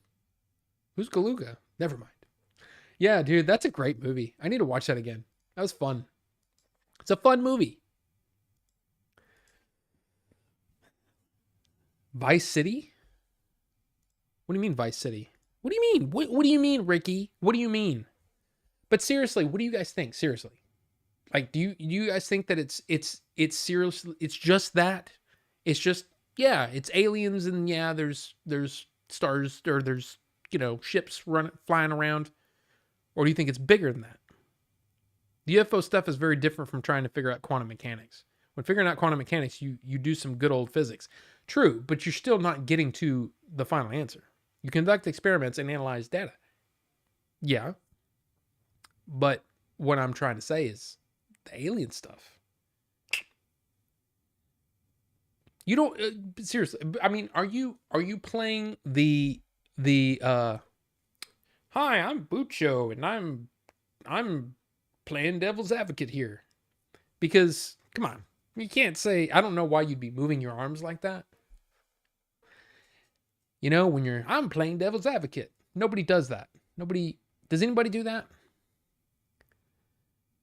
Like when you're, you know, you're watching something on C-SPAN, Congress, right? And a guy says, well, let's look at it from another perspective. Nobody does that, right? But seriously, the devil's robot, oh, that's this, right? But what I'm trying to say is, don't you think it's probably bigger than that? Than just, oh, hey, there's life in the universe. It's got to be, to me, it feels like it's got to be bigger. And maybe it's just because I'm thinking about me. And I'm thinking about what would shake me to the core and make me go, okay, whoa, let me think about that a minute, you know? You're telling me that we're a food source or whatever. I mean, I don't know. Just trying to figure it out. I want to know. I'm tired of I want to believe. I want to know. The Last Starfighter got a 4K release, I think. Yes, it did, Shozama. In fact, it came out like very soon after I purchased the Blu-ray from Arrow on a sale because the 4K was coming out. I didn't think, I was just like, I want it 4K. I mean, I want it in Blu-ray or whatever. To me, that is the kind of movie that I can't care that much. Just like they released Mallrats on 4K. I own the Blu-ray, the Arrow Blu-ray. And I can't justify spending the extra money for the 4K on that. Because, number one, both of those movies are not movies that I'm like, oh, I can't wait to watch that again. It's a movie I'll watch every now and then.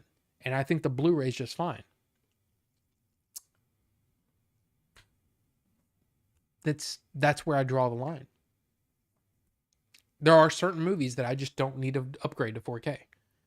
Like, for example, and this is hard to say, but Point Break just recently came out in 4K. I canceled my my pre-order of that because I found that I actually have it on Blu-ray. And guess how many times I've watched it in the last 5 years? So is it worth, for me, again, this is just me, is it worth me purchasing it in 4K when I have the Blu-ray and I haven't watched it in however many years. You know what I'm saying? So that's where it's tough. Johnny Wingate, how is it going? How is it going? Good to see you. It's been a while. I mean, I'm not trying to make you feel bad. It's just good to see you. You know what I'm saying? It's good to see you. But yeah, it's like, I don't know. That's kind of how I feel about it. The upgrading. It's hard for me to upgrade when I haven't seen it in a long time. Armada by Ernest Cline is a pretty good book, kind of a Last Starfighter kind of story, but different. Same guy that wrote Ready Player One, another great book. I haven't read any Ernest Cline, and I've heard that they're actually pretty good. Yeah. The Devil's Robot. Wait a minute. When analyzing UFO stories, it's not physics you need, it's psychology. But not always. When there's radar data. Centauri reminds me I need to get the Babylon 5 Blu-ray box set.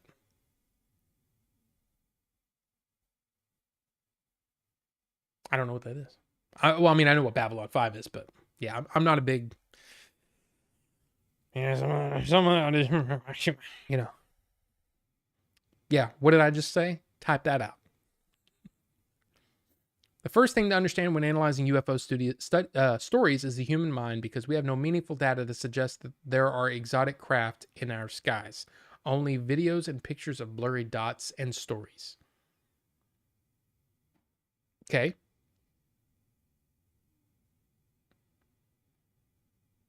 Again, are you playing devil's advocate?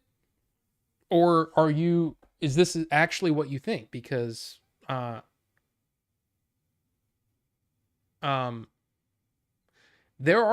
have been videos that I'm totally confused about. Like totally confused about.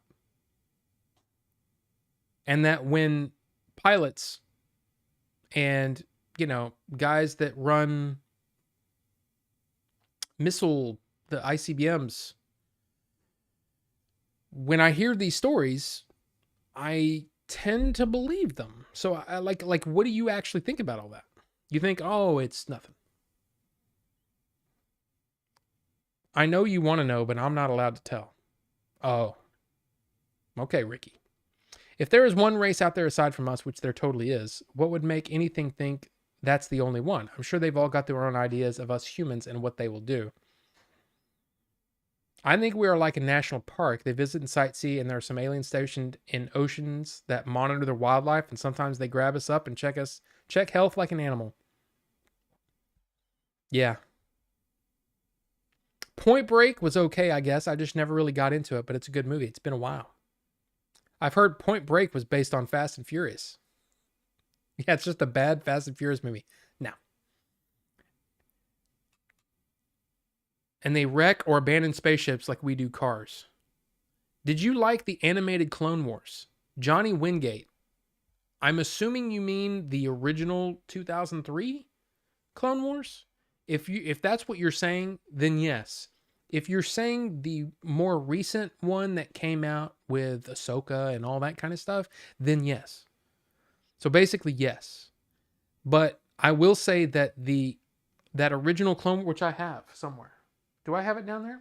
I think it's in the box. It hasn't made it on the shelf yet, but it's in the box. Yes, exactly. Exactly, Bonova Juice. That's perfect. That's perfect. You speak Rob right there. That original Clone Wars, the thing that I did not like was Dirge. Dirge is the dumbest.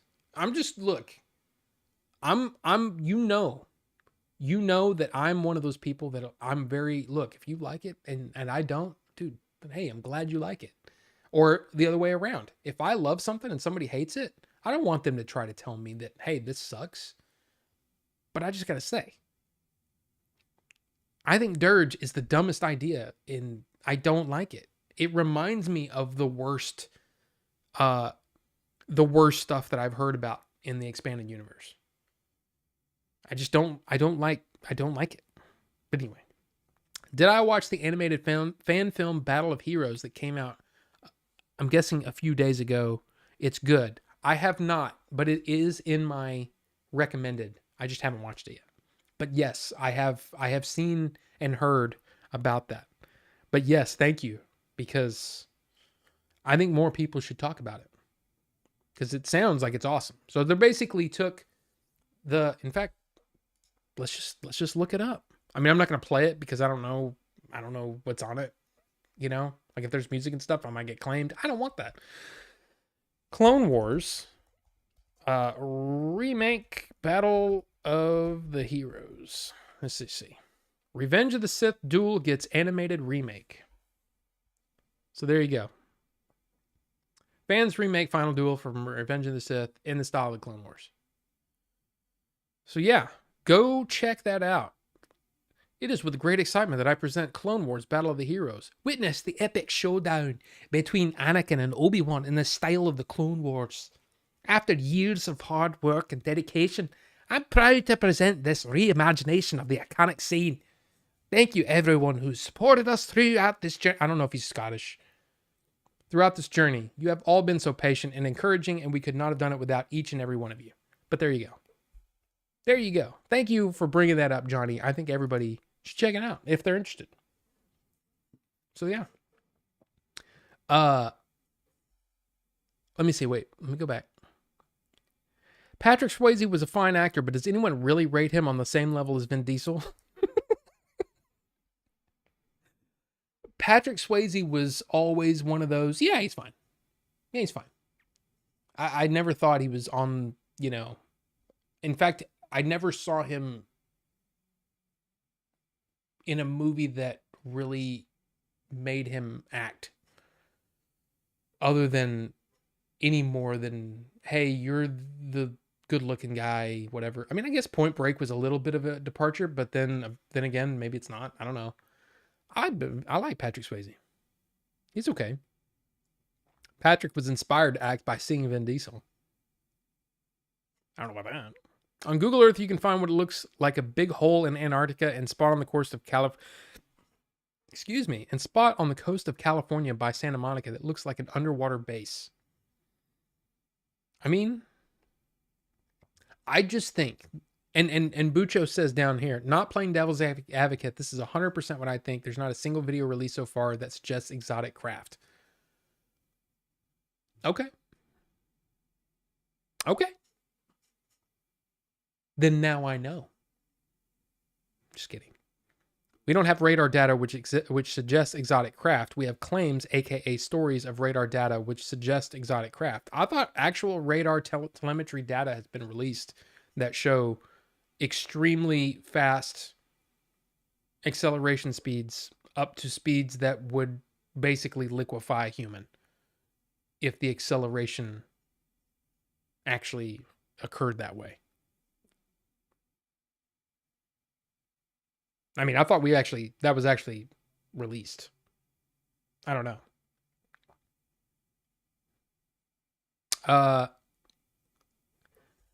Let's see. That original Clone Wars cartoon was great. I mean, it's good. It's really, really good. I like it. But it's also, there were dumb characters like Dirge. I'm sorry, but Dirge was stupid. Just don't like it. So just really fast balloons. Parallax. Have you seen Battle Beyond the Stars? I haven't. I haven't seen it yet, but intrigued. Okay. You sound like Pippin with that accent. It's just a really bad. I haven't done a Scottish accent in a while, and I just felt like doing it. And then I was like, I need to stop doing that because I don't sound good. I used to have it down pretty well, where every vowel was perfect and all that kind of stuff. That was terrible. But thank you. Ghost was great. You posted the Google Earth pics on Discord.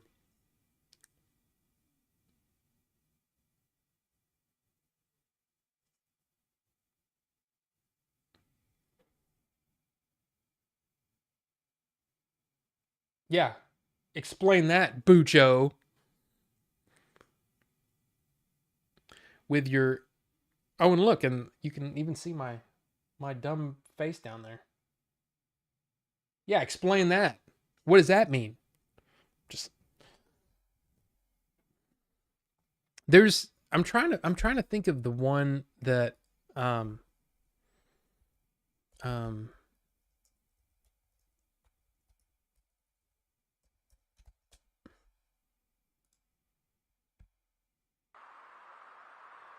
yeah, this one. So four different angles. Here, I'm gonna mute that. Four different angles of the same thing.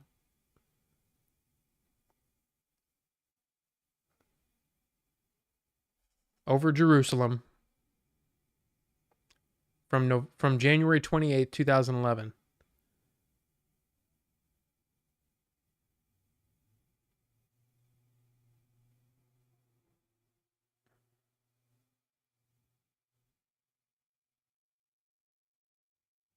Like something like that. I'm like, what the hell is that? What the hell is that? You know what I'm saying? That's the kind of stuff where I look at that and I go, I can't explain that. And that doesn't seem to be anything. That's to me one of the more convincing ones. I just man, just a lot of balloons out there. I just don't believe that. And I really don't believe that the okay, our government, I'm talking about the US government, was actively trying to prevent people from releasing information threatening them, and in some cases harming them, all the way up to murder, right? Why would they do that for something that isn't real? And then when someone like David Grush goes to the Inspector General of the intelligence community and voices these concerns, the Inspector General said, "Okay, this is credible and we need to deal with this." Why would they do that? Why?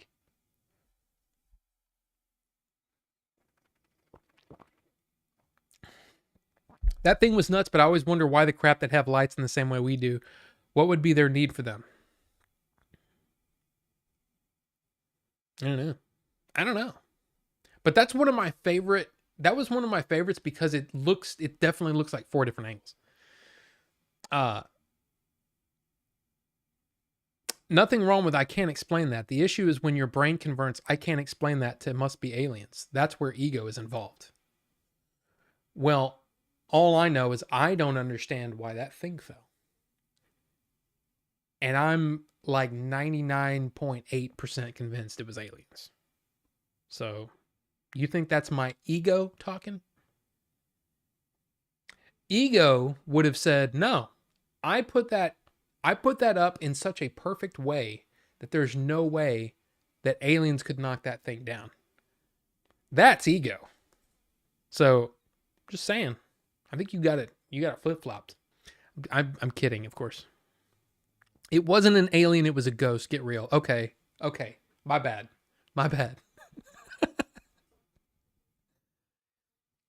Let's see. Have you seen what looks like the Millennium Falcon at the bottom of the Black Sea, I think? No, I haven't, Ted. That would be interesting. The videos of the volcano in Iceland are pretty neat. The lava is spewing out of a long crack in the earth.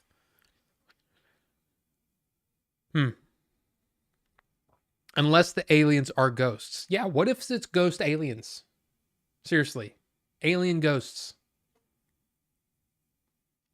Which one would be first? Like, are they the ghosts of aliens? I don't know. Ghosts are the aliens.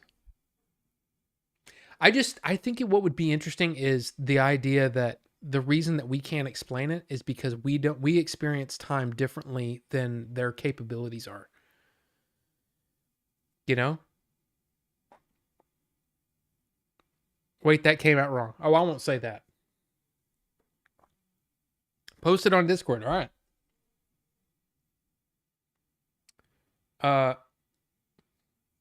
That is kind of close. Hmm. I mean, I'm about 60% sure that that's not the Millennium Falcon at the bottom of the Red Sea. But hey.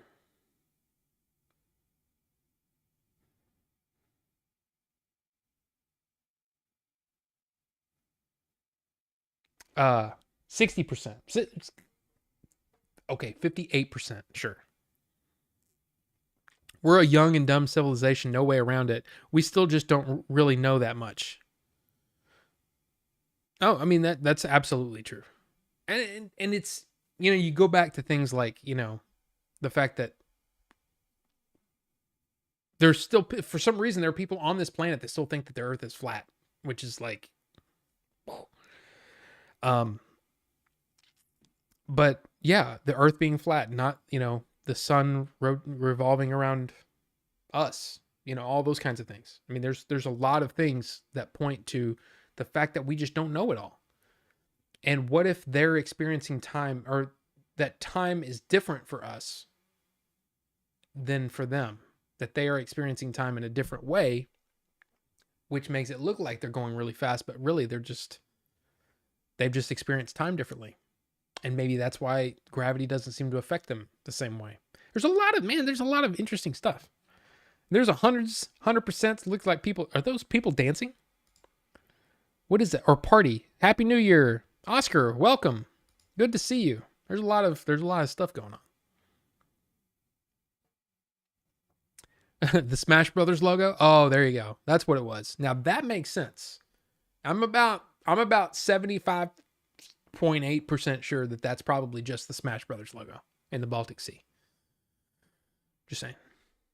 That story just kind of ended and nobody talks about it anymore. What if aliens know we exist but just mess with us for fun? Have you, anybody ever gone cow tipping? You ever mess with dogs? And I'm not like mess with dogs like Lance Henriksen would. I'm talking about like maybe I don't know, like you're throwing a ball up and the dog's looking. You ever seen those videos, right? And they're like that, catch the ball, and then one time you hide the ball and you still do that motion, and then the dog's like, what the what? What if that's what they're doing with us? Now, that wouldn't make us feel good to know that we could be messed with that easily, but maybe that's what's going on. I mean, I don't like the idea that aliens are just messing with us. So here's what, I'm not saying that everything is aliens, but I know that there are things that are being kept from us. Right? So let me ask you this.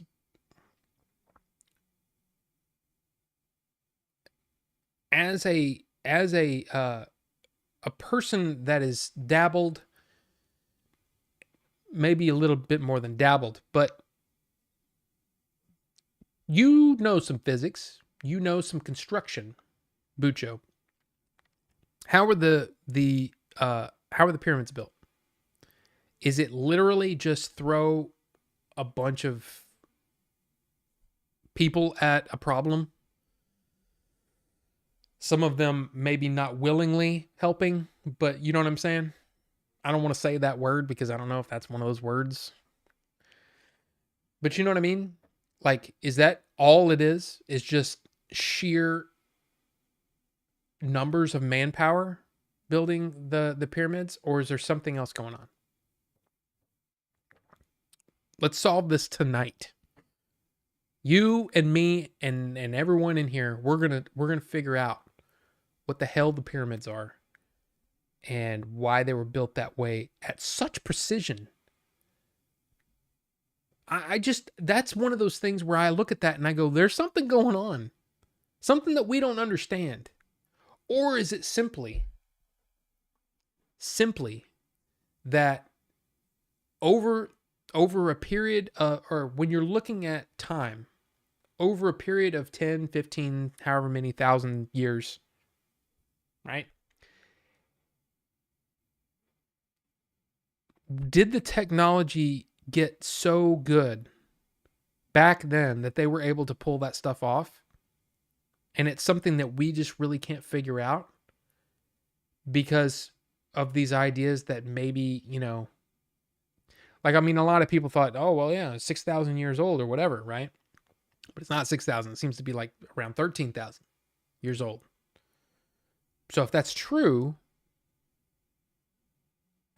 what if their technology survived? Because we think, oh, they were just running around with rocks and, they just punch people when they're mad at them. They don't have some, futuristic spear gun made of pure energy. I don't know. Just saying, like, what if that's the case? Is that their technology was wiped out when they were, and then we just don't get it? I don't know. But that's one of those things where, like, man, that's one of the things I want to know. I want release the files on Egypt, please, because I want to know about that. Easter Island is another one. That shit's weird. It's just weird. A lot of human history under the water. Yes, Ted. To use one of Rufus the Red's favorite references, the Dunning-Kruger effect is dang pretty rampant. The Dunning-Kruger effect.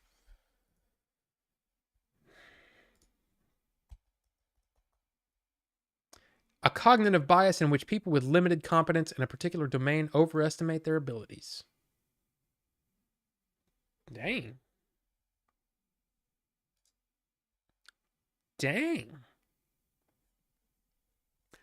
If you watch Skinwalker Ranch, it seems like the aliens are messing with us. I like to say they didn't build the pyramids because it was hard. They built them because it was easy.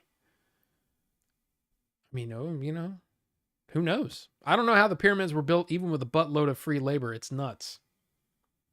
Pyramids are pyramids. I think aliens. Weren't they originally gold plated as well? That alone is quite a feat, getting the gold and plating and all. Ancient humans were smarter than we think. Lost a ton of information throughout history. Library of Alexandria, Dark Ages. Yeah. I just remembered something from the beginning of the show. I have a movie, Lee Van Cleef broke out of the penitentiary and setting up a heist in a movie called Guns, Girls, and Gangsters. You have this movie? Oh, you do. You have this movie. Let's look it up. Oops. Click on the wrong thing. Guns. Oops. I can't type. Guns, Girls, and Gangsters.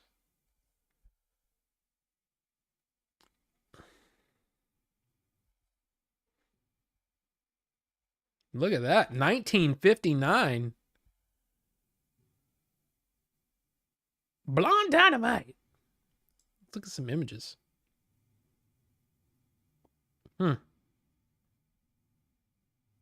See, it's weird. Lee Van Cleef doesn't look nearly as interesting without that hat, man.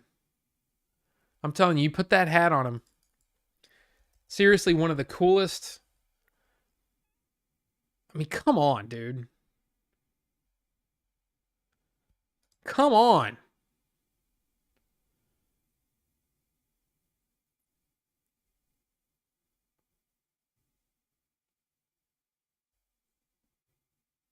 Anyway.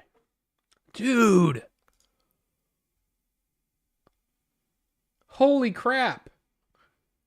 That is insane looking. Anyway. There you go. Let me go back. Some claim the pyramids were used to store or generate power. Yes, Carbonite.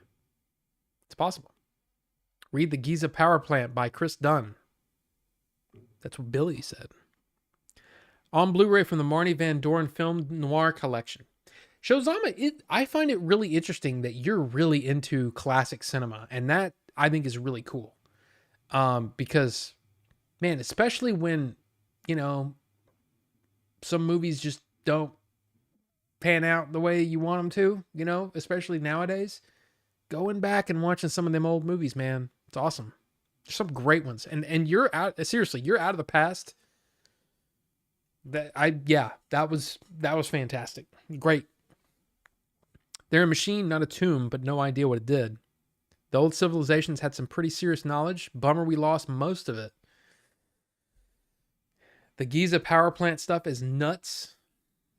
Skywalker Ranch, yeah. I mean, the hypothesis proposes that the airburst or impact of a comet 12,850 years ago caused the ensuing 1,200-year-long Younger Dryas cool period and contributed to the extinction of the Pleistocene megafauna in the Western Hemisphere and the disappearance of the Clovis Paleo-Indian culture. The Library of Alexandria burning down lost a lot of this knowledge. Yes. The hat and mustache make it. Oh, for sure. Oh, for sure.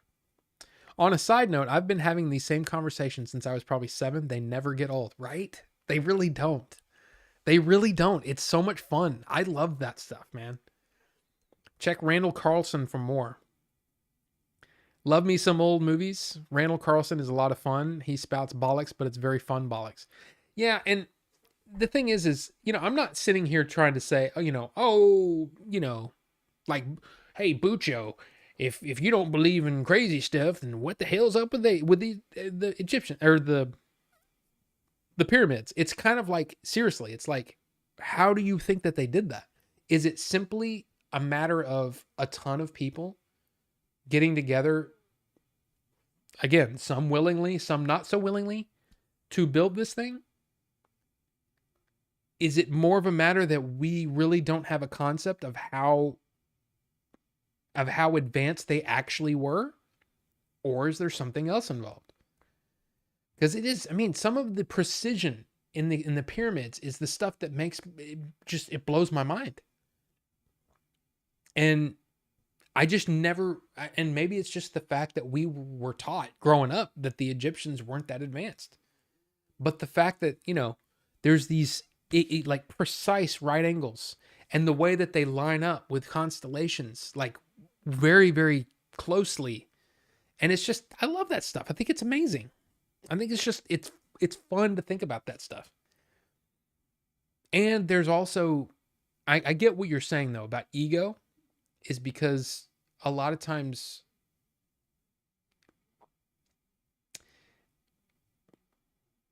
we tend to think that we're better than what we are. Oh, we're so advanced or whatever. I wonder if it was something like, I mean, did they have Twitter back in the Egyptian time? Did they have cell phones? They apparently possibly had free power worldwide. So unlimited free power. Possibly, maybe. Who knows? But that feels like something that's a mystery that I would like solved. Can I ask Zingbach, you know, when he comes to visit, you know, when he in his little flying saucer, can I ask Zingbach about, hey, what the hell's up with the Egyptians? And he'll be like, and I'm like, I don't understand that. And then he talks to me telepathically, and then I'm like, oh, I get it. Cool. And then he leaves, and then I'm left like a freaking crazy man on Earth trying to explain it to people, and they're like, you're an idiot, dude. Look at you. Look at you. You don't even have a colon. How can we believe you? And I'm like, but he talked to me like in my brain. Like, no, you're just you're another one of them wackos. You know what I'm saying? You're another one of them wackos. You know? So, I tried to get Rob to watch some Randall Carlson, Graham Hancock a few months back, but had no luck. No, I have watched some of that.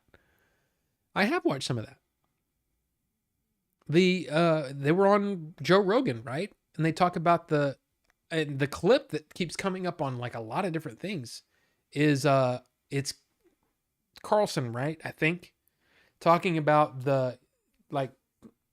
I guess the ripples in the sand look like the bottom, the undercurrent, the bottom of the ocean floor in the desert. You know what I mean? It's interesting. He's been talking about a plasmoid engine. This guy invented no emissions and creates more power than you can put in it. or than you put in it. Yes. I was really into that theory, but then watched some debunking videos and I turned into a doubting Bucho. I'm telling you, there are a lot of good videos on this stuff on the Y-Files. And I was impressed with his research. I'll just say that. The humans didn't do it. Aliens did it all. Plot twist. I think I could build a pyramid if I used all the time I have left in my life. I mean, again, if you employ people in a way where they can't ever quit or have a choice, maybe you could pull some of that off, you know? Maybe. I was kind of the same way with all this UFO stuff. After the David Fravor episode of JRE, I was all in to the max. But the more I looked into it, the more I had to admit there were a bunch of plot holes. Oh yeah, Bucho, I watched a bunch of that stuff, man. I watched a bunch of it. Hell yeah. That Boneyard Alaska guy has been finding a lot of stuff to support Carlson's theories. Appreciate you like my recommendation. The Mamie Van Doren film noir collection was on clearance from Kino Lorber. COVID accelerated my interest in film noir and pre-code movies since there were parallels with Prohibition, the Depression, and the sophistication of storytelling after World War I and before, during, after World War II and recent times. No, there's excellent movies. I mean, I have been I guess the first movie that made me go, okay, I might have to rethink this whole position on, black and white movies are dumb because they don't even have color. I don't know what my actual thought process was. It was just like, this is old. It's got to be not for me. But it was watching The Uninvited, which it's up there. It's on the shelf. I almost like grabbed the mic like really freaking loud, and it would have blown people's eardrums if they had headphones on. I shouldn't do that. But yeah, The Uninvited. I don't remember what the well, here, I can just pull it up and show you. This is the movie that unlocked The Uninvited. No, not the 2009 film, the 1944 film. This is the movie that made me realize that I was wrong and that old movies are awesome. And yeah, this movie's great. It's kind of goofy and it's kind of, I will say, a little cheesy at times. But what they were able to pull off in 1944 is nothing short of amazing to me. It's amazing what they did. And it's a great movie. It's like the first ghost story. And it's awesome. It's great. And it made me realize that I should never almost never judge a book by its cover kind of thing, but it made me realize, yeah, old movies are pretty awesome. I also watched Father Goose. My dad wanted me to watch Father Goose, showed me Father Goose, and I was like, I don't want to watch this movie. Watched Father Goose and was like, that movie's awesome. That movie's great. And then he showed me my aunt,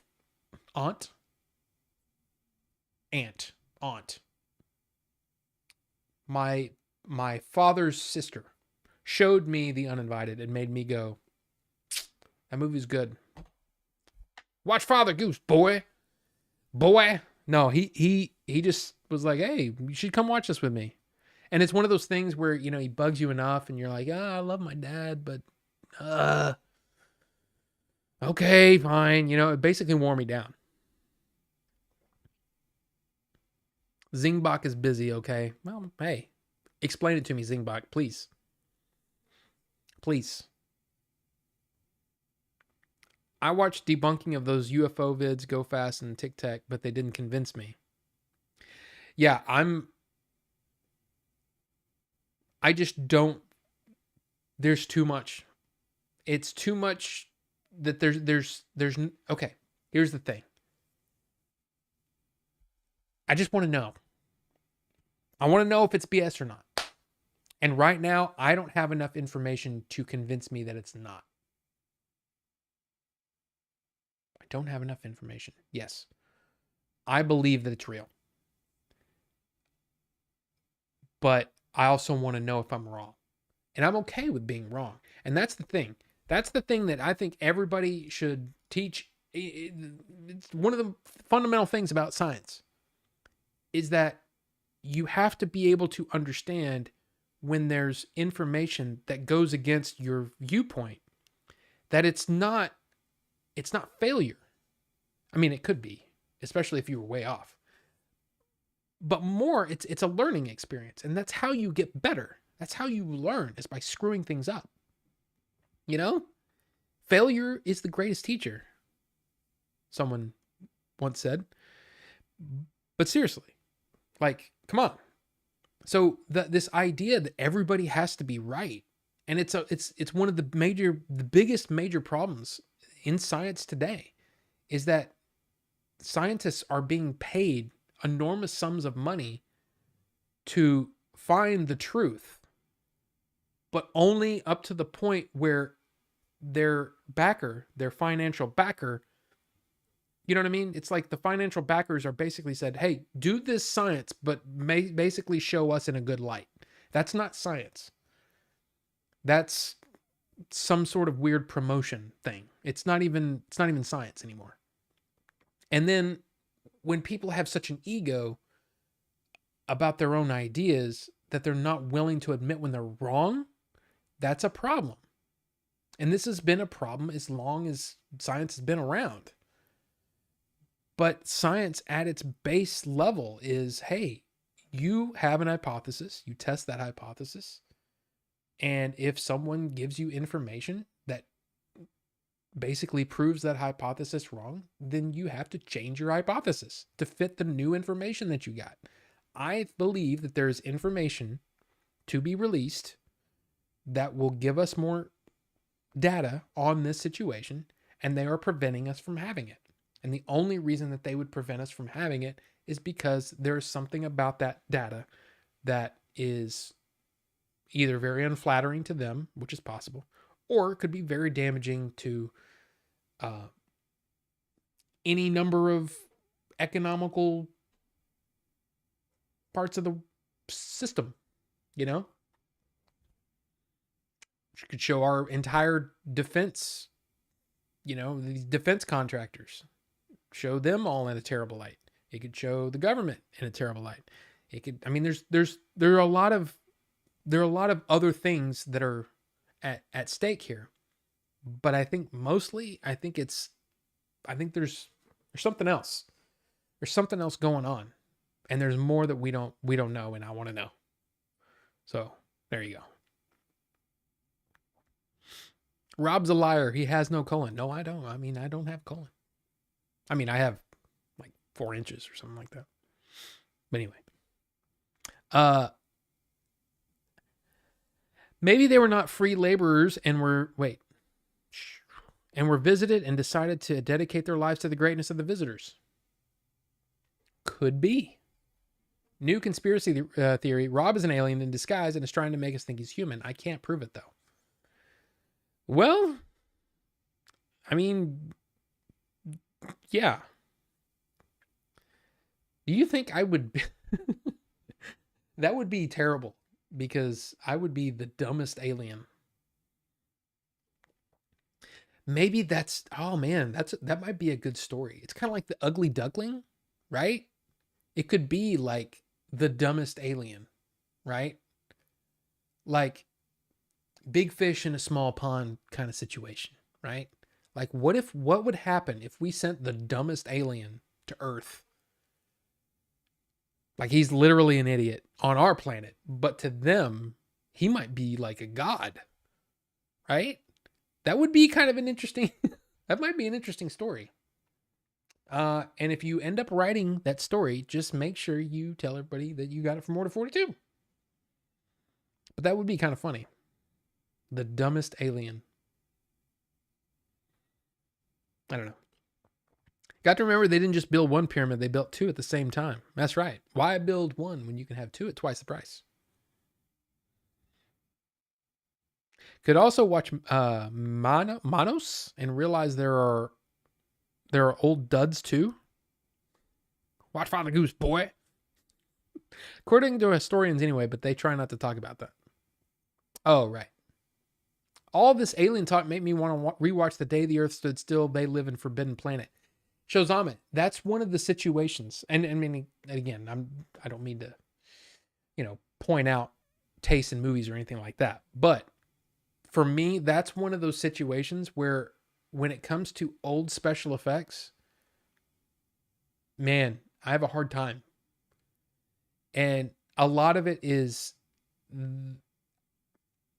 when I can tell there's a lack of passion in the special effects, I have a problem. Like there's a lot of those 50s science fiction movies where I can tell they could have done better and they didn't. They chose not to. Whether it's because of budgetary restraints or whatever. And man, I have problems with that. But wait, who's this? She looks familiar. Ariel Kebble? Never seen her before. Oh, okay, never mind. I was like, what the hell is she doing up here? The Uninvited from 19 whatever, the recent one, 2009. Anyway, what was I saying? It was something Shozama. Oh, yeah. So yeah, I don't know. And it's even hard to watch some of the, more recent movies that I actually liked when they came out. And then I watch them now and I'm going, special effects look pretty bad, It's weird. It's weird how that is for me.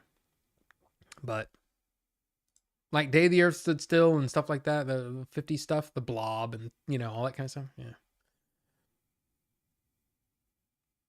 Yeah. Favorite black and white film, Young Frankenstein. Oh, it's a good one. That is a good movie. You could debunk any video, but it's multiple witnesses and radar. My favorite black and white film, Clerks. Clerks would not be my favorite. I would have to think about that really. That'd be really difficult to come up with. Because I'd have to go through all of those older movies. It might just be Casablanca. So I love Casablanca. I'm telling you, seriously, you watch Casablanca and it makes you go, wow, that's good. Like, man, the acting is great. Wow, everything. I want Neil to be proven so wrong. It wipes the smarmy attitude right off his face. Yeah, exactly. And also, it's human nature to not want to accept a theory that might unravel your whole career's work or brush away evidence. Yes. I mean, that's what it comes down to, is that it's the ego. The ego gets in the way of progress because of whatever. And especially and it's even worse, I feel, when there are companies involved and there's money at stake. Yeah, that can all be a problem. I mean, just look at, there's literal proof that this is 95% safer than smoking. And yet, now I'm curious. Let's see if we get oh, it's not suitable for ads tonight because I said something like that. I don't know. Who knows though, man? Going 3.5 hours trying to figure out what thing in 3.5 hours would have made YouTube go, nope. I don't know.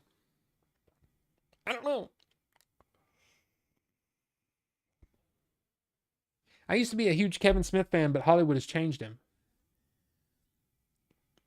I'm curious in what way. I mean, I don't disagree with you. I don't think Ted, he wants to be part of the club so badly. I get what you're saying. I honestly think his best movie is Dogma. I think it's a great movie. It's just a great story. And it's really, really well acted. Except for, I'm sorry for any of the Linda Fiorentino fans out there, but she sucks in that movie. But everybody else, man, there's some really good acting in that movie. Alan Rickman, man, seriously, you watch Dogma and it for me at least, it almost makes me tear up watching Alan Rickman. His performance is so good. He's funny, but he's also very stern when he needs to be, and he's heartwarming and inspiring when he needs to be. It's just an amazing performance. I watched it a few months ago because it's on YouTube for free, by the way, if you want to watch it. But I think that's his best movie, and I don't think he's ever come close. Any of his movies, he keeps going back to Clerks, which is fine. I mean, hey, whatever. But the Jay and Silent Bob stuff is just not as good as Dogma was. Badass. Badass.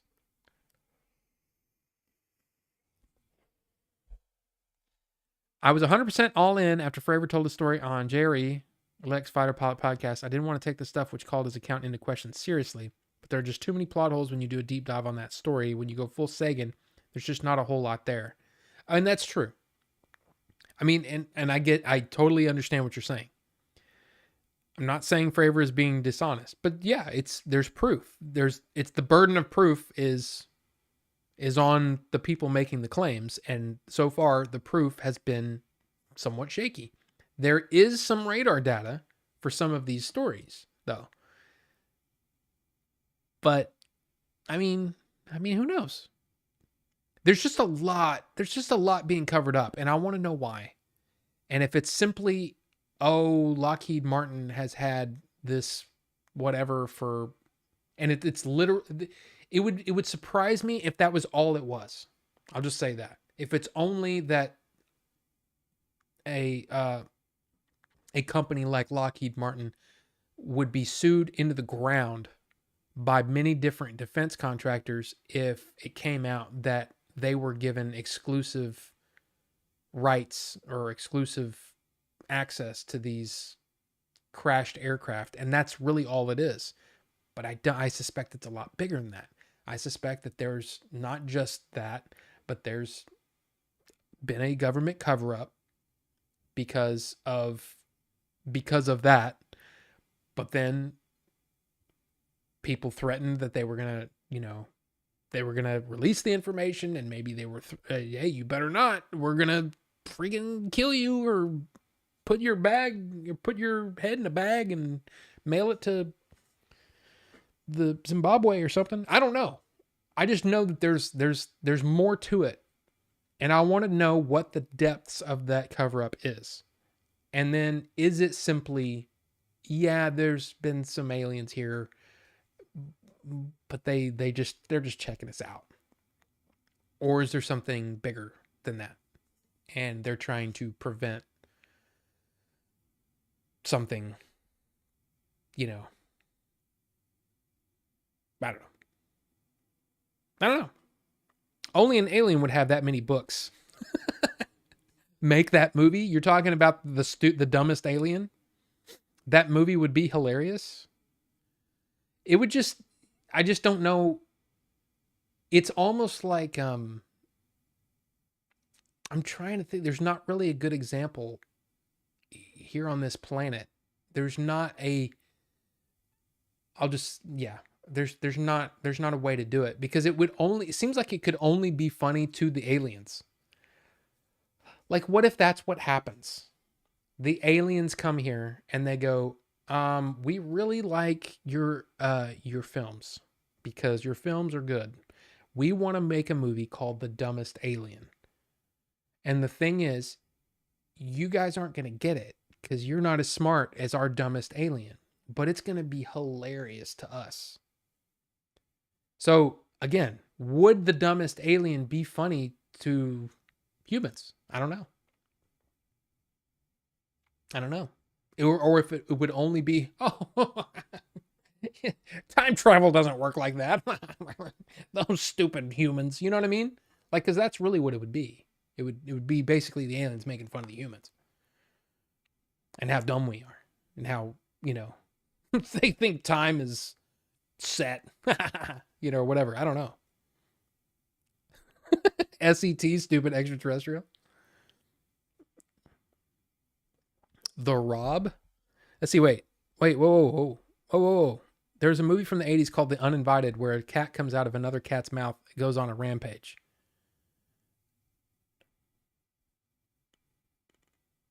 It just made me think of that movie that I watched. Is it Tales from the Dark Side? Where the devil cat or whatever, and it basically it jumps it literally like it jumps into a man's mouth, and the man's all like, oh, like this, and he's like basically swallowing the cat, and then the cat like kind of bursts out of him. A spoiler alert, I guess, but it's kind of goofy. Have I seen The Fourth Kind movie? It's like a found footage movie about alien abductions in Alaska. It was pretty good. Fourth Kind. Is that the one with Chloe Moretz Smithson Nester Johnson? What? I don't remember her name. Chloe Moretz Grace Moretz. Man, I nailed it. Her? With her? Have you seen it yet? He hasn't topped out. Alan Rickman was so good. There's no way he could have been human. Galaxy Quest is awesome. Yeah. Only thing that gets me is that would have to be all the world's governments would have to be in on it. That's easy. That's easy, Carbonite. What if they are, Billy, and they are fabulous? I don't know. Hold on to your butts. Would explain the probings. Well, look, I'm just going to say this, okay? You guys get older. You guys haven't had the health issues that I have. I'm just going to tell you. There's a lot you can learn about the butt, okay? And in the butt. So, and I'm saying this not because I enjoyed it. I'm warning you because it's coming, okay? It's coming for you. The doctors are coming to look in your butthole, okay? It's just part of the deal, you know? Colonoscopies, you know, turn your head and cough, and prostate exams, all that stuff, man. It's happening. It's going to happen. And if you value your health, you should do that. You know, when it's time for that to happen, you need to do the thing. But yeah, apparently you can learn a lot up there. Saying. Disclosure of alien tech, 0 point energy would make oil and gas obsolete. They won't give up the hundreds of trillions of dollars still to be made. Oscar, that is true. If that is true. The fact is we don't have actual proof of that. Now, as many have said, it's because the government is keeping it secret. Well, yeah. In space, they can hear you scream, "Hey!" The first spaceships were converted submarines. Technically, humans are aliens, so technically I am the dumbest alien. The Source Gaming Winnipeg kind of sounds like Idiocracy. You're talking about the dumbest alien? Tales from the Dark Side. That scene was nuts. Christian. That's my brother, by the way. I went and saw Godzilla -1 last night, and it's because I saw your video where you talked about it, so thank you for that. I'm now excited for the next Godzilla movie in April. Yeah, that's not exactly the same thing. But, I mean, it's basically Japan doing Godzilla the way Godzilla should be done. And then us over in America making big bang blow up stuff. I'm still on Chloe Grace Moretz, and I didn't realize it. Sorry. Chloe Grace Sucretz. Yes. But no, that's awesome, Christian. I still need to see that movie. I still need to see it. I need to go watch it. But again, it's been tough. It's been tough with all the family stuff going on. No. It's claimed there's still radar data on file from the Nimitz incident. I don't get why anyone would expect a radar as hardcore as the spy system not to still be massively classified, though. Yes. Whatever they disclose to us, they disclose to our enemies like China, Russia, North Korea, Australia. Yeah. Well, I think Australia isn't Australia part of, I can't remember the term. I need to see -1 really bad, but. And Christian, did you see that? Christian, Bucho wants to know your rating, either out of 4 stars, out of out of 10, 8 of 10, 9 of 10, 10 of 10, whatever. Give your rating. Oh, there we go. An 8 out of 10. That's not bad. That is not bad. That's like a 3.25 stars for me. I mean, that's probably what I would give it. If I was going to give it an 8 out of 10, I'd probably say 3.25 stars. Just saying.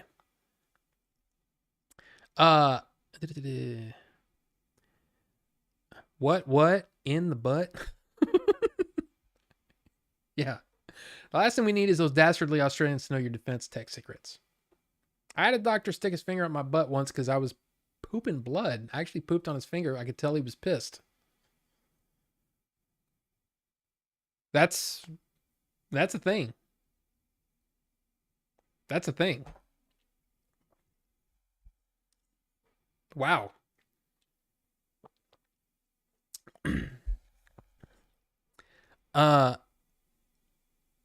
Yeah.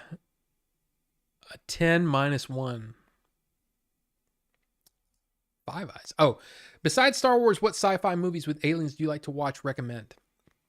Well, one of my favorites is one that some people will not agree with. I love Contact. I think Contact is one of those movies that just shook me, in the brain, just made me go, wow. I love that movie. Now, a lot of people are like, hey, that's not an alien movie, but I think it's one of my favorites. I love Contact. 2001. It's a great one. Of course, a lot of the Alien movies, Aliens. Alien is probably, God, it's hard to say if I've seen Alien or Aliens more. I can tell you that Rob will not recommend Arrival because he hates Denis Villeneuve. No, that's not true. I just didn't think that the movie was as mind-blowing as people were saying it was. And maybe it's just because I'm a snob and whatever. Or I've had the thought before, so it wasn't new to me, but it just wasn't, I don't know, it was fine. But I want to watch that one again,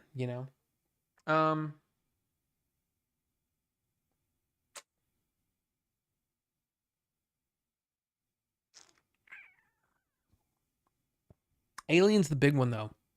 It's probably the one I've seen the most. Aliens is probably really close.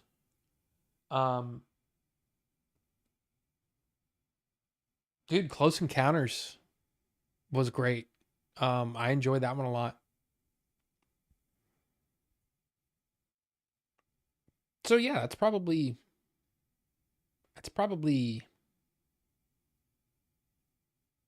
Dude, where is Alien gone? They can stop making Predator movies now. I'd like more Alien content. Well, you're going to get your wish.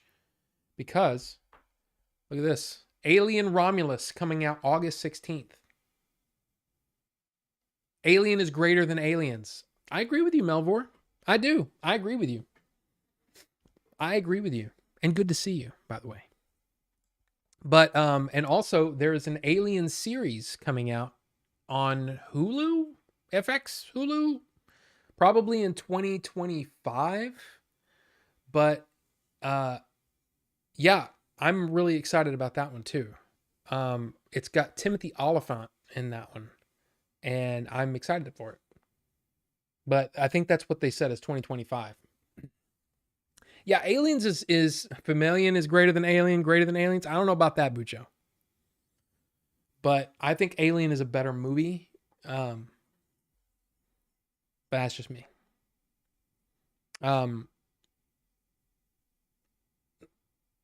GG's all Happy New Year. Ninjinzu, I don't know if you're leaving, but hey.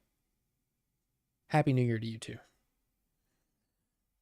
It was a lot of blood, to be fair. It's like someone dropped food coloring in the toilet.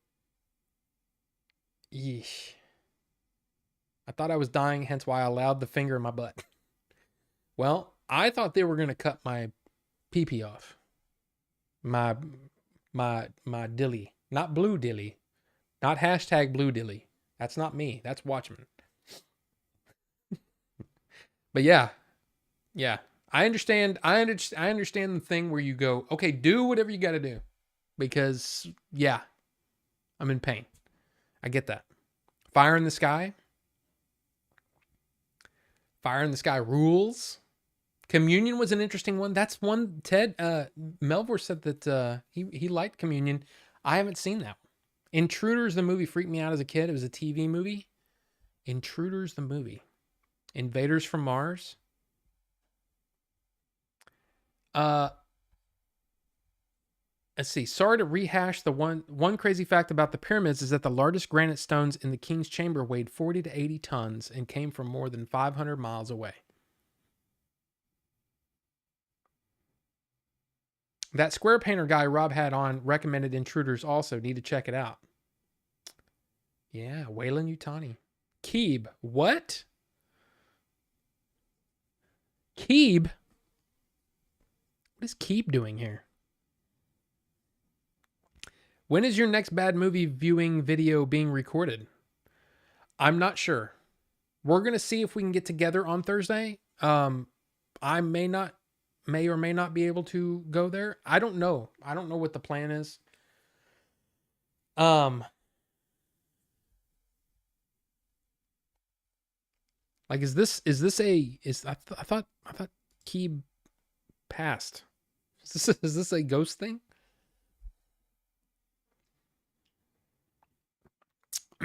But yeah, I don't know when. But I'd be interested to know what the next movie is. And apparently Billy and Melvor both know what this next movie is, but would not tell us, which is kind of disappointing because I want to know. When will your next fan edit review be? I'll tell you this, TL, it'll be a while. Things are pretty rough here. Fan edits take a little more. I mean, I guess you could argue that they don't take that much time, but basically it's like I gotta want to be in that mood to see someone else's take on a real movie. You know, I mean, let's be honest, it's a real movie. It's a different thing, and I like to do those kind of like in bunches. And I just got finished with those, so yeah. Yeah, I don't know.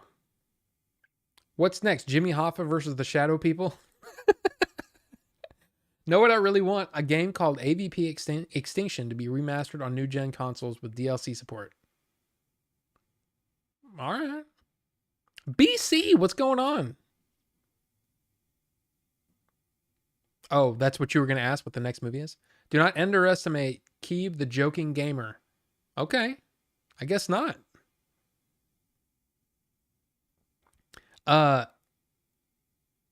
Is there any let me see. What was the thing that everybody was hold on. Do I have this on my list?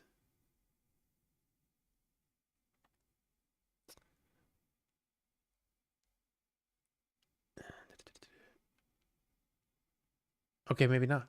Maybe I don't have it. Holy crap, man.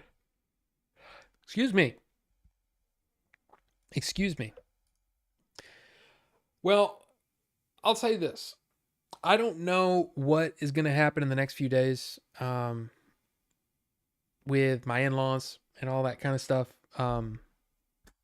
But hopefully I would like to try to do another Discord chat thing at some point. I just don't know when, because like I said, we're kind of going day to day right now with did I miss the news?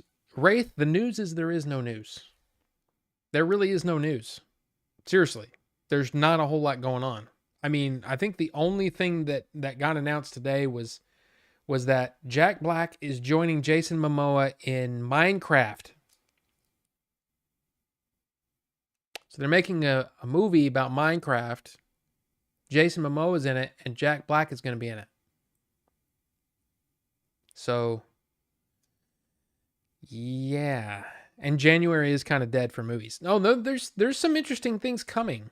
But there's also a lot of it is streaming too.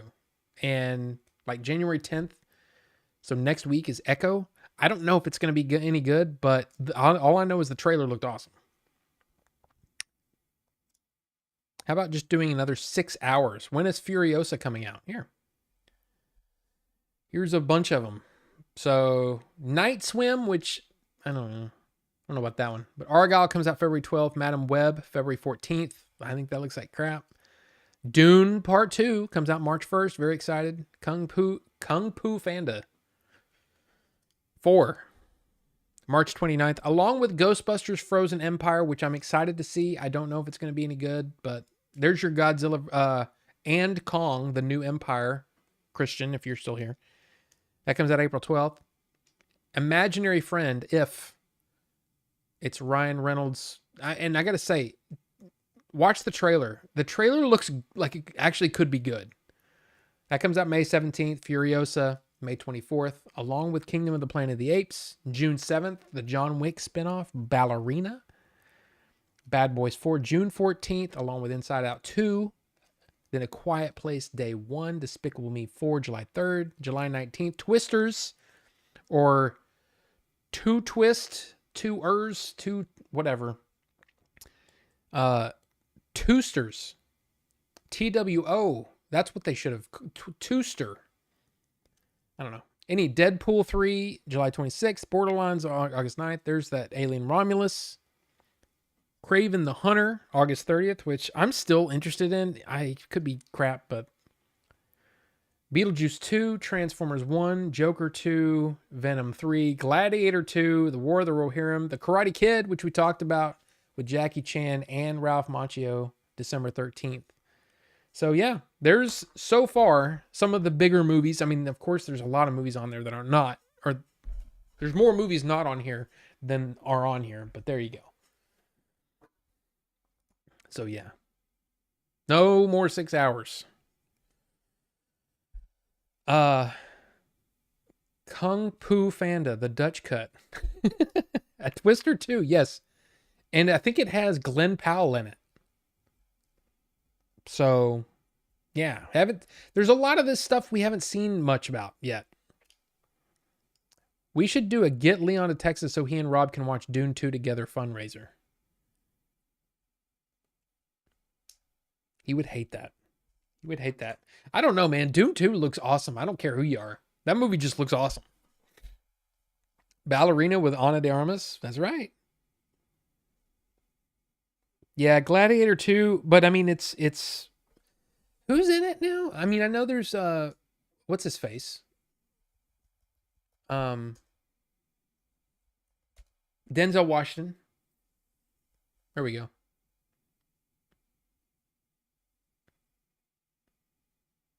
So yeah, some people in it. Some people in it. Paul Mescal is supposedly like one of those hot new actors. I mean, that's quite a cast. Right? Right? I was thinking more like this.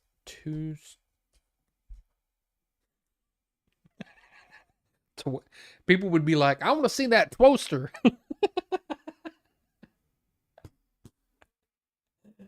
But yeah, Gladiator 2, there's the cast.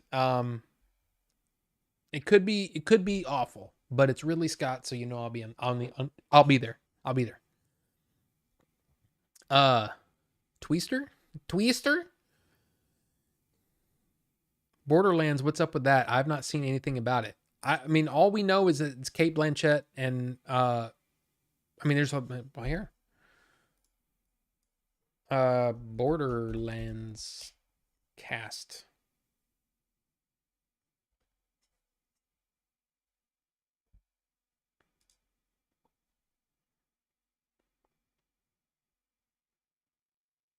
I mean, I don't know.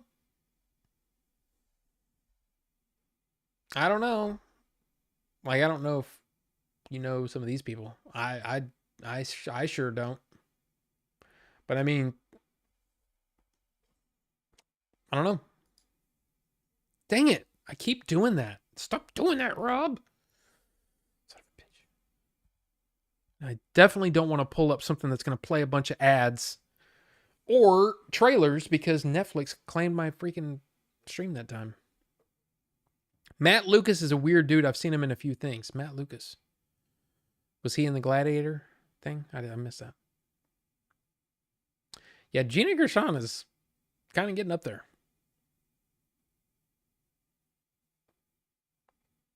Just assume any movie with Kevin Hart in it will suck. Kevin Hart is not a draw for me. Yeah, I mean, me neither, but I don't know. I mean, busted ass clock right twice a day. So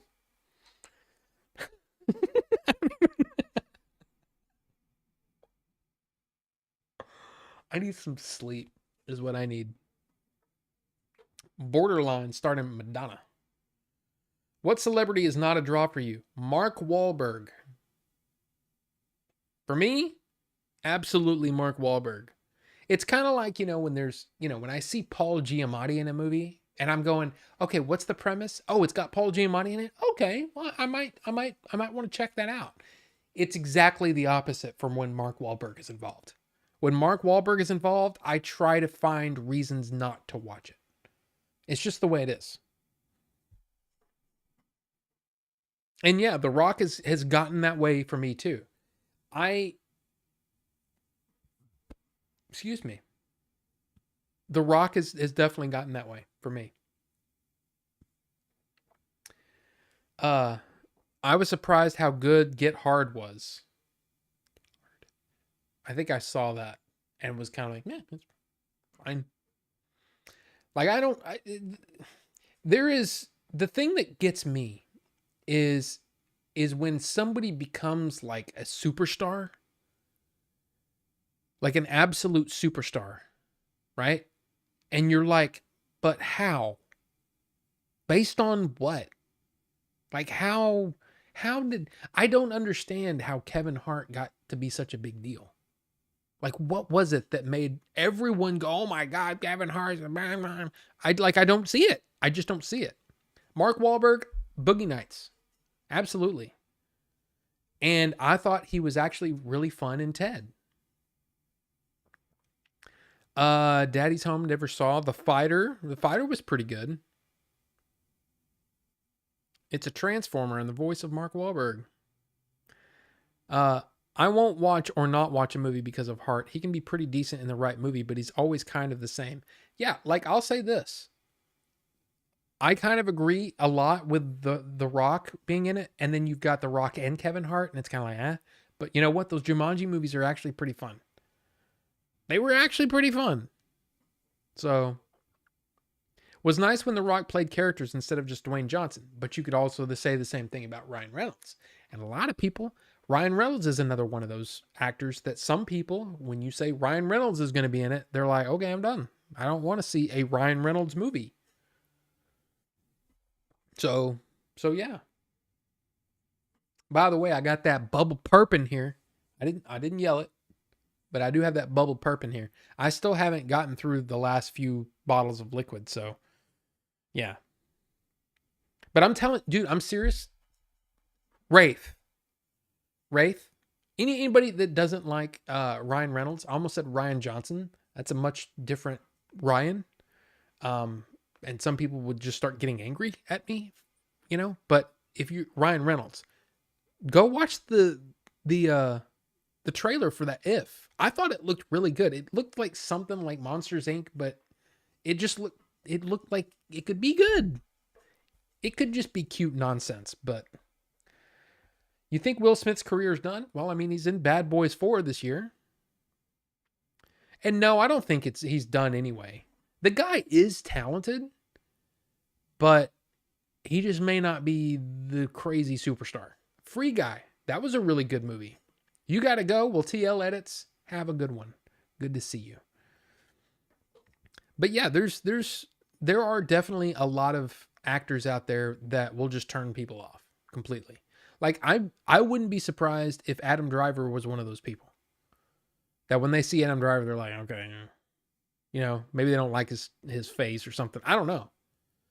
Um, I mean, Ricky has a problem with Tom Holland, and I don't think Tom Holland's bad at all. Who is a draw for me?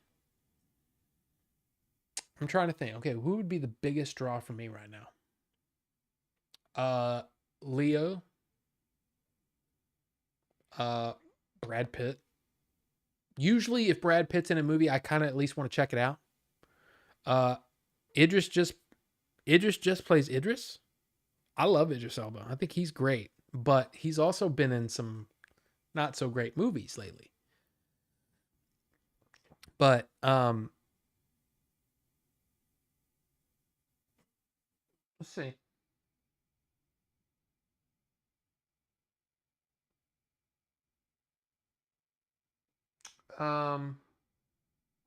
I'm just gonna say it. I don't care. Ben Affleck. I like Ben Affleck. His choices to me are interesting, so I like seeing what he does. Of course, Tom Cruise.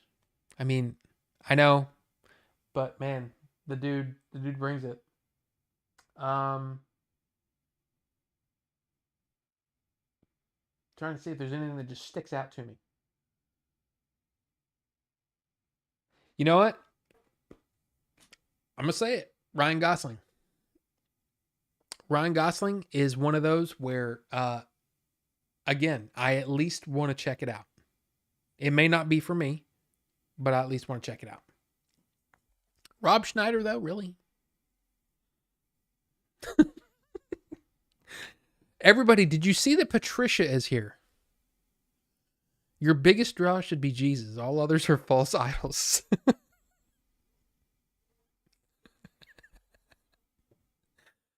Oh my God.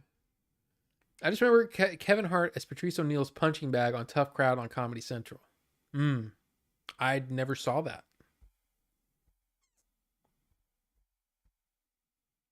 A remake of The Rock starring The Rock. Let's see. Tom and Ricky gonna scrap. Tom Holland just plays Tom Holland.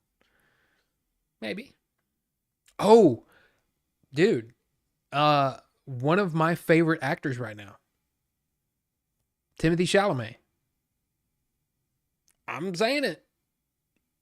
I think that guy is super talented, and I really like him. And yeah, I think he's awesome. I mean, he's not like an action star or anything like that, but yeah. For me, it's not an actor, but director. I'd go to see Fincher film for his directing. Yeah, Leo is a draw. Yeah, the Air movie was so good. I need to see that. I still haven't seen that. I need to see that one. And isn't that on like Amazon for free? I think. Yeah, Nolan is I'll say the same thing that you're saying, Wraith, but for Nolan. I'll say anything that Nolan does. Doesn't matter. Tom Minnick. Welcome. Tom Hanks. Tom Hanks look, Tom Hanks he's a good actor. He's definitely a good actor. I would like to see a little more like I'll tell you what.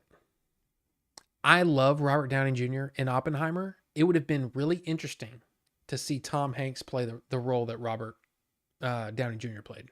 Not that I don't like Robert Downey Jr. I loved him in that. I think he was amazing. But it would have been interesting to see Tom Hanks play a role like that. I want to see him play an asshole. But like a real... Like, I really haven't seen that. And I think that would be really interesting to see. Holland's not annoying the way high energy comedy guys like Hart, Reynolds, Carey can be to some people.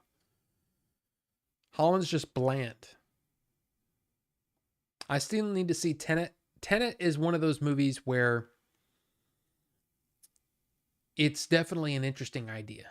I don't think it was perfectly executed, but I also have only seen it one time. I own it. I need to see it. The Tetris movie, that was good. That was surprisingly good. All the way, I don't want to even say it. All surprisingly good though. Like watch that, enjoy that, then go watch the gaming historian's video on Tetris and get the real story. You know what I'm saying? So watch the movie because the movie's good, but then go watch the actual story. It's actually very interesting too. Did you read how Nolan supported Zack Snyder and his contribution to filmmaking? Yeah, and what he said was not wrong. That a lot of his visuals are very interesting and have been copied. And yeah, there is a place for someone like Zack Snyder in movies. Absolutely. I will agree with that. But he's a terrible writer and he shouldn't be anywhere close to the story. Please stop it because you suck at it. At least that's what I've seen so far. That's what I've seen so far. Wasn't a big fan of the Elvis movie. I didn't see the Elvis movie. Let me see. Where is that? I want to read news. There's no superhero science fiction film coming out these days where I don't see Zack Snyder's influence.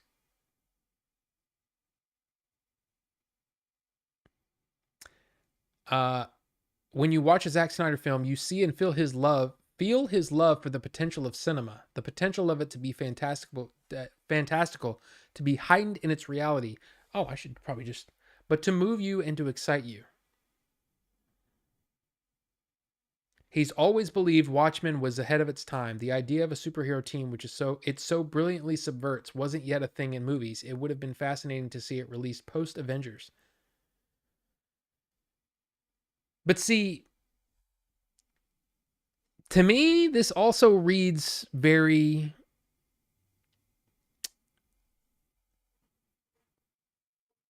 carefully worded and carefully, I don't know.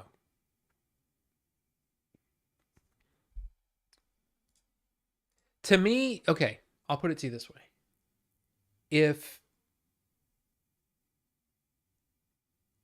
And this is going to sound like I'm being really, I don't want this to sound like really like, especially if you like Rebel Moon.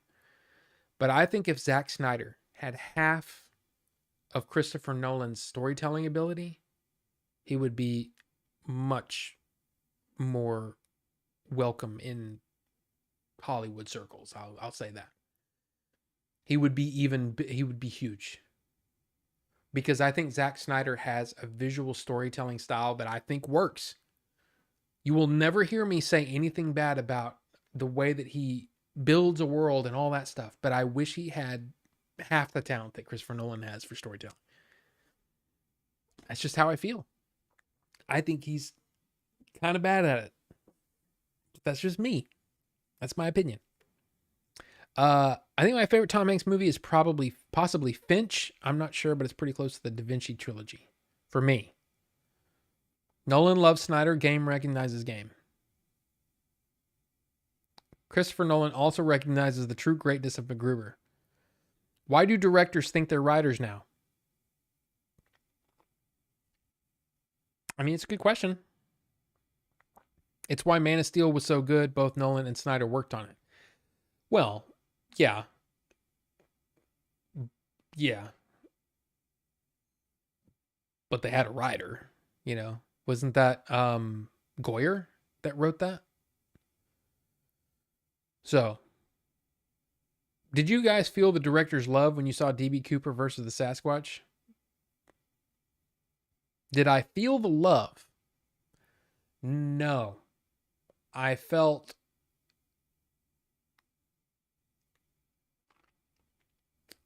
oppressed a little bit. That's how I feel about it. That's just me. That's just my opinion.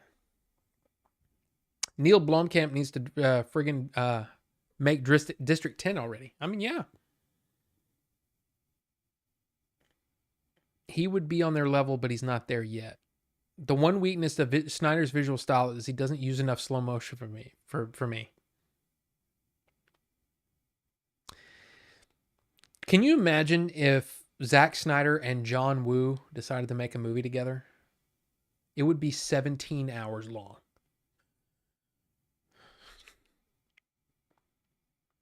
Okay, wait. I'm sure the Sasquatch. Oh, I'm sure the Sasquatch felt something. Yeah, for sure. I don't like how Nolan jumps back and forth in time on everything. As an old guy, it's hard to follow, except Memento, which was the point. Oppenheimer could have been 2 hours. Love, let me think about that for a second.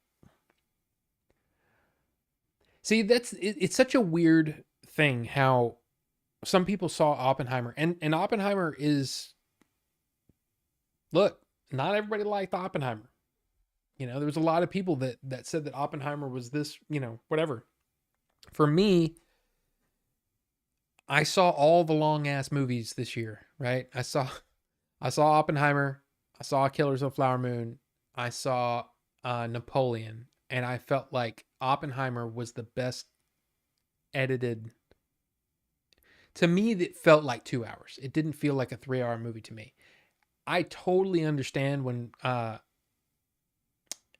totally understand what you're saying there, and if you feel that confusion from the editing going back and forth, I can totally understand that too, because then it can make you feel like it's a chore, which means it feels longer. I get that, but I mean, I don't know how you could cut an hour out of that movie and lose. You would lose so much from that movie to me. But it would be interesting, and I guarantee you somebody's probably already working on a fan edit that puts that in chronological order. I just don't know if that movie would have the same impact, because that's what it's all about, right? It's all about trying to maximize the impact of the story. You know, here's I'm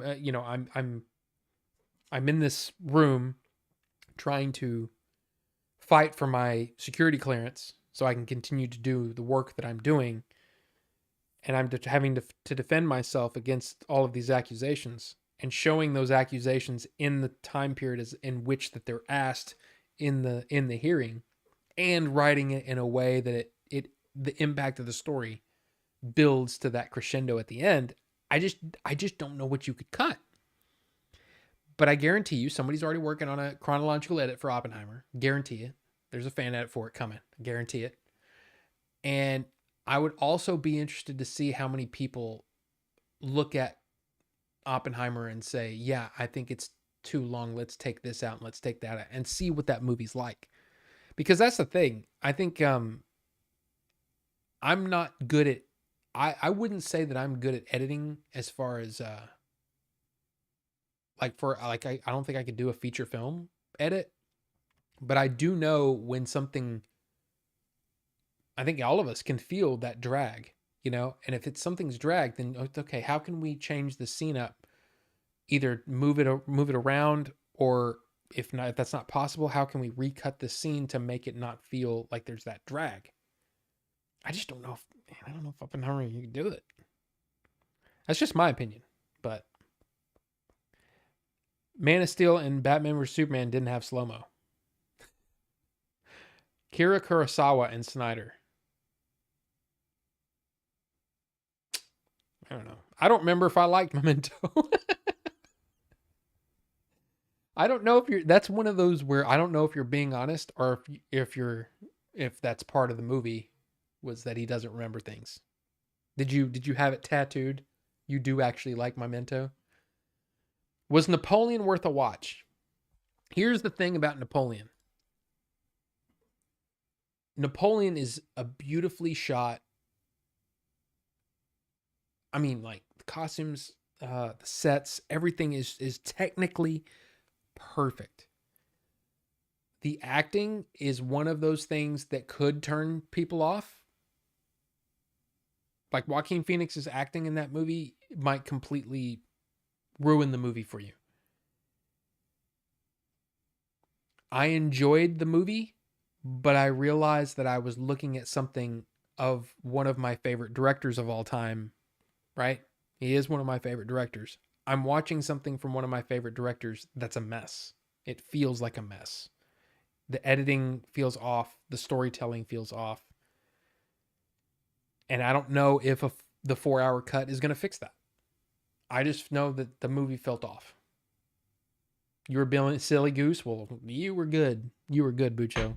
Oops. Now, look, I didn't go 6 hours, but I did go a little longer. I watched a fan edit of Memento that was cut in order. It definitely loses all of its impact and becomes a mess story. Yeah. And I'm sure Pulp Fiction is probably the same way. You know, if you tell that chronologically, it wouldn't have the same impact. Because it would end with Zed's dead, baby. Right? That's how the movie would end.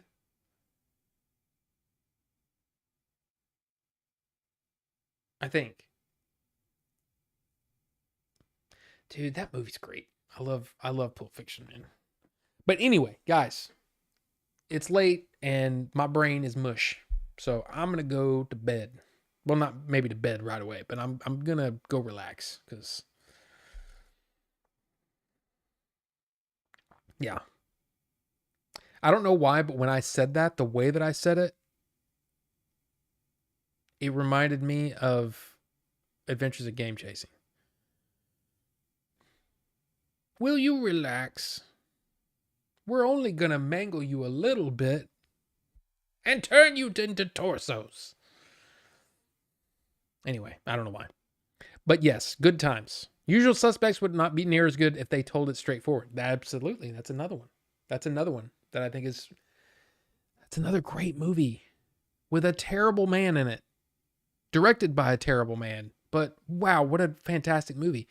Written by Christopher McQuarrie, who has been directing the latest few Mission Impossible movies. Did you know that? Yeah. He wrote The Usual Suspects. Anyway. Love you, your family too. It sucks that y'all are going through what you're going through. Nah, I appreciate that, Bucho. And look, it's rough. And it's hard to, that's why I was like, I almost didn't stream tonight just because I was like, my mindset is just not, it's all over the place.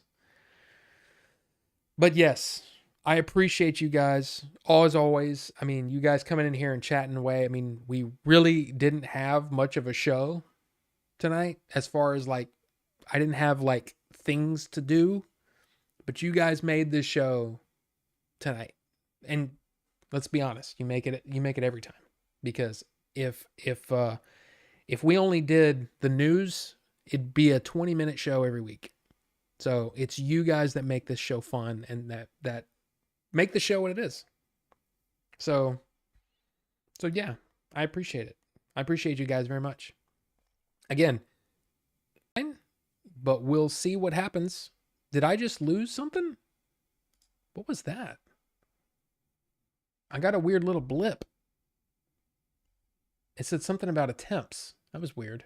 Anyway, doesn't matter. You guys have a great one. We'll see you hopefully next week. Stay tuned. See you soon. I'll just say that. We'll see you soon. Okay, bye.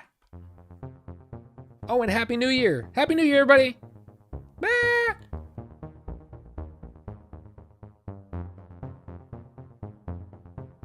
And yes, Ted, thank you. It did take my mind off of it for a bit. Thank you.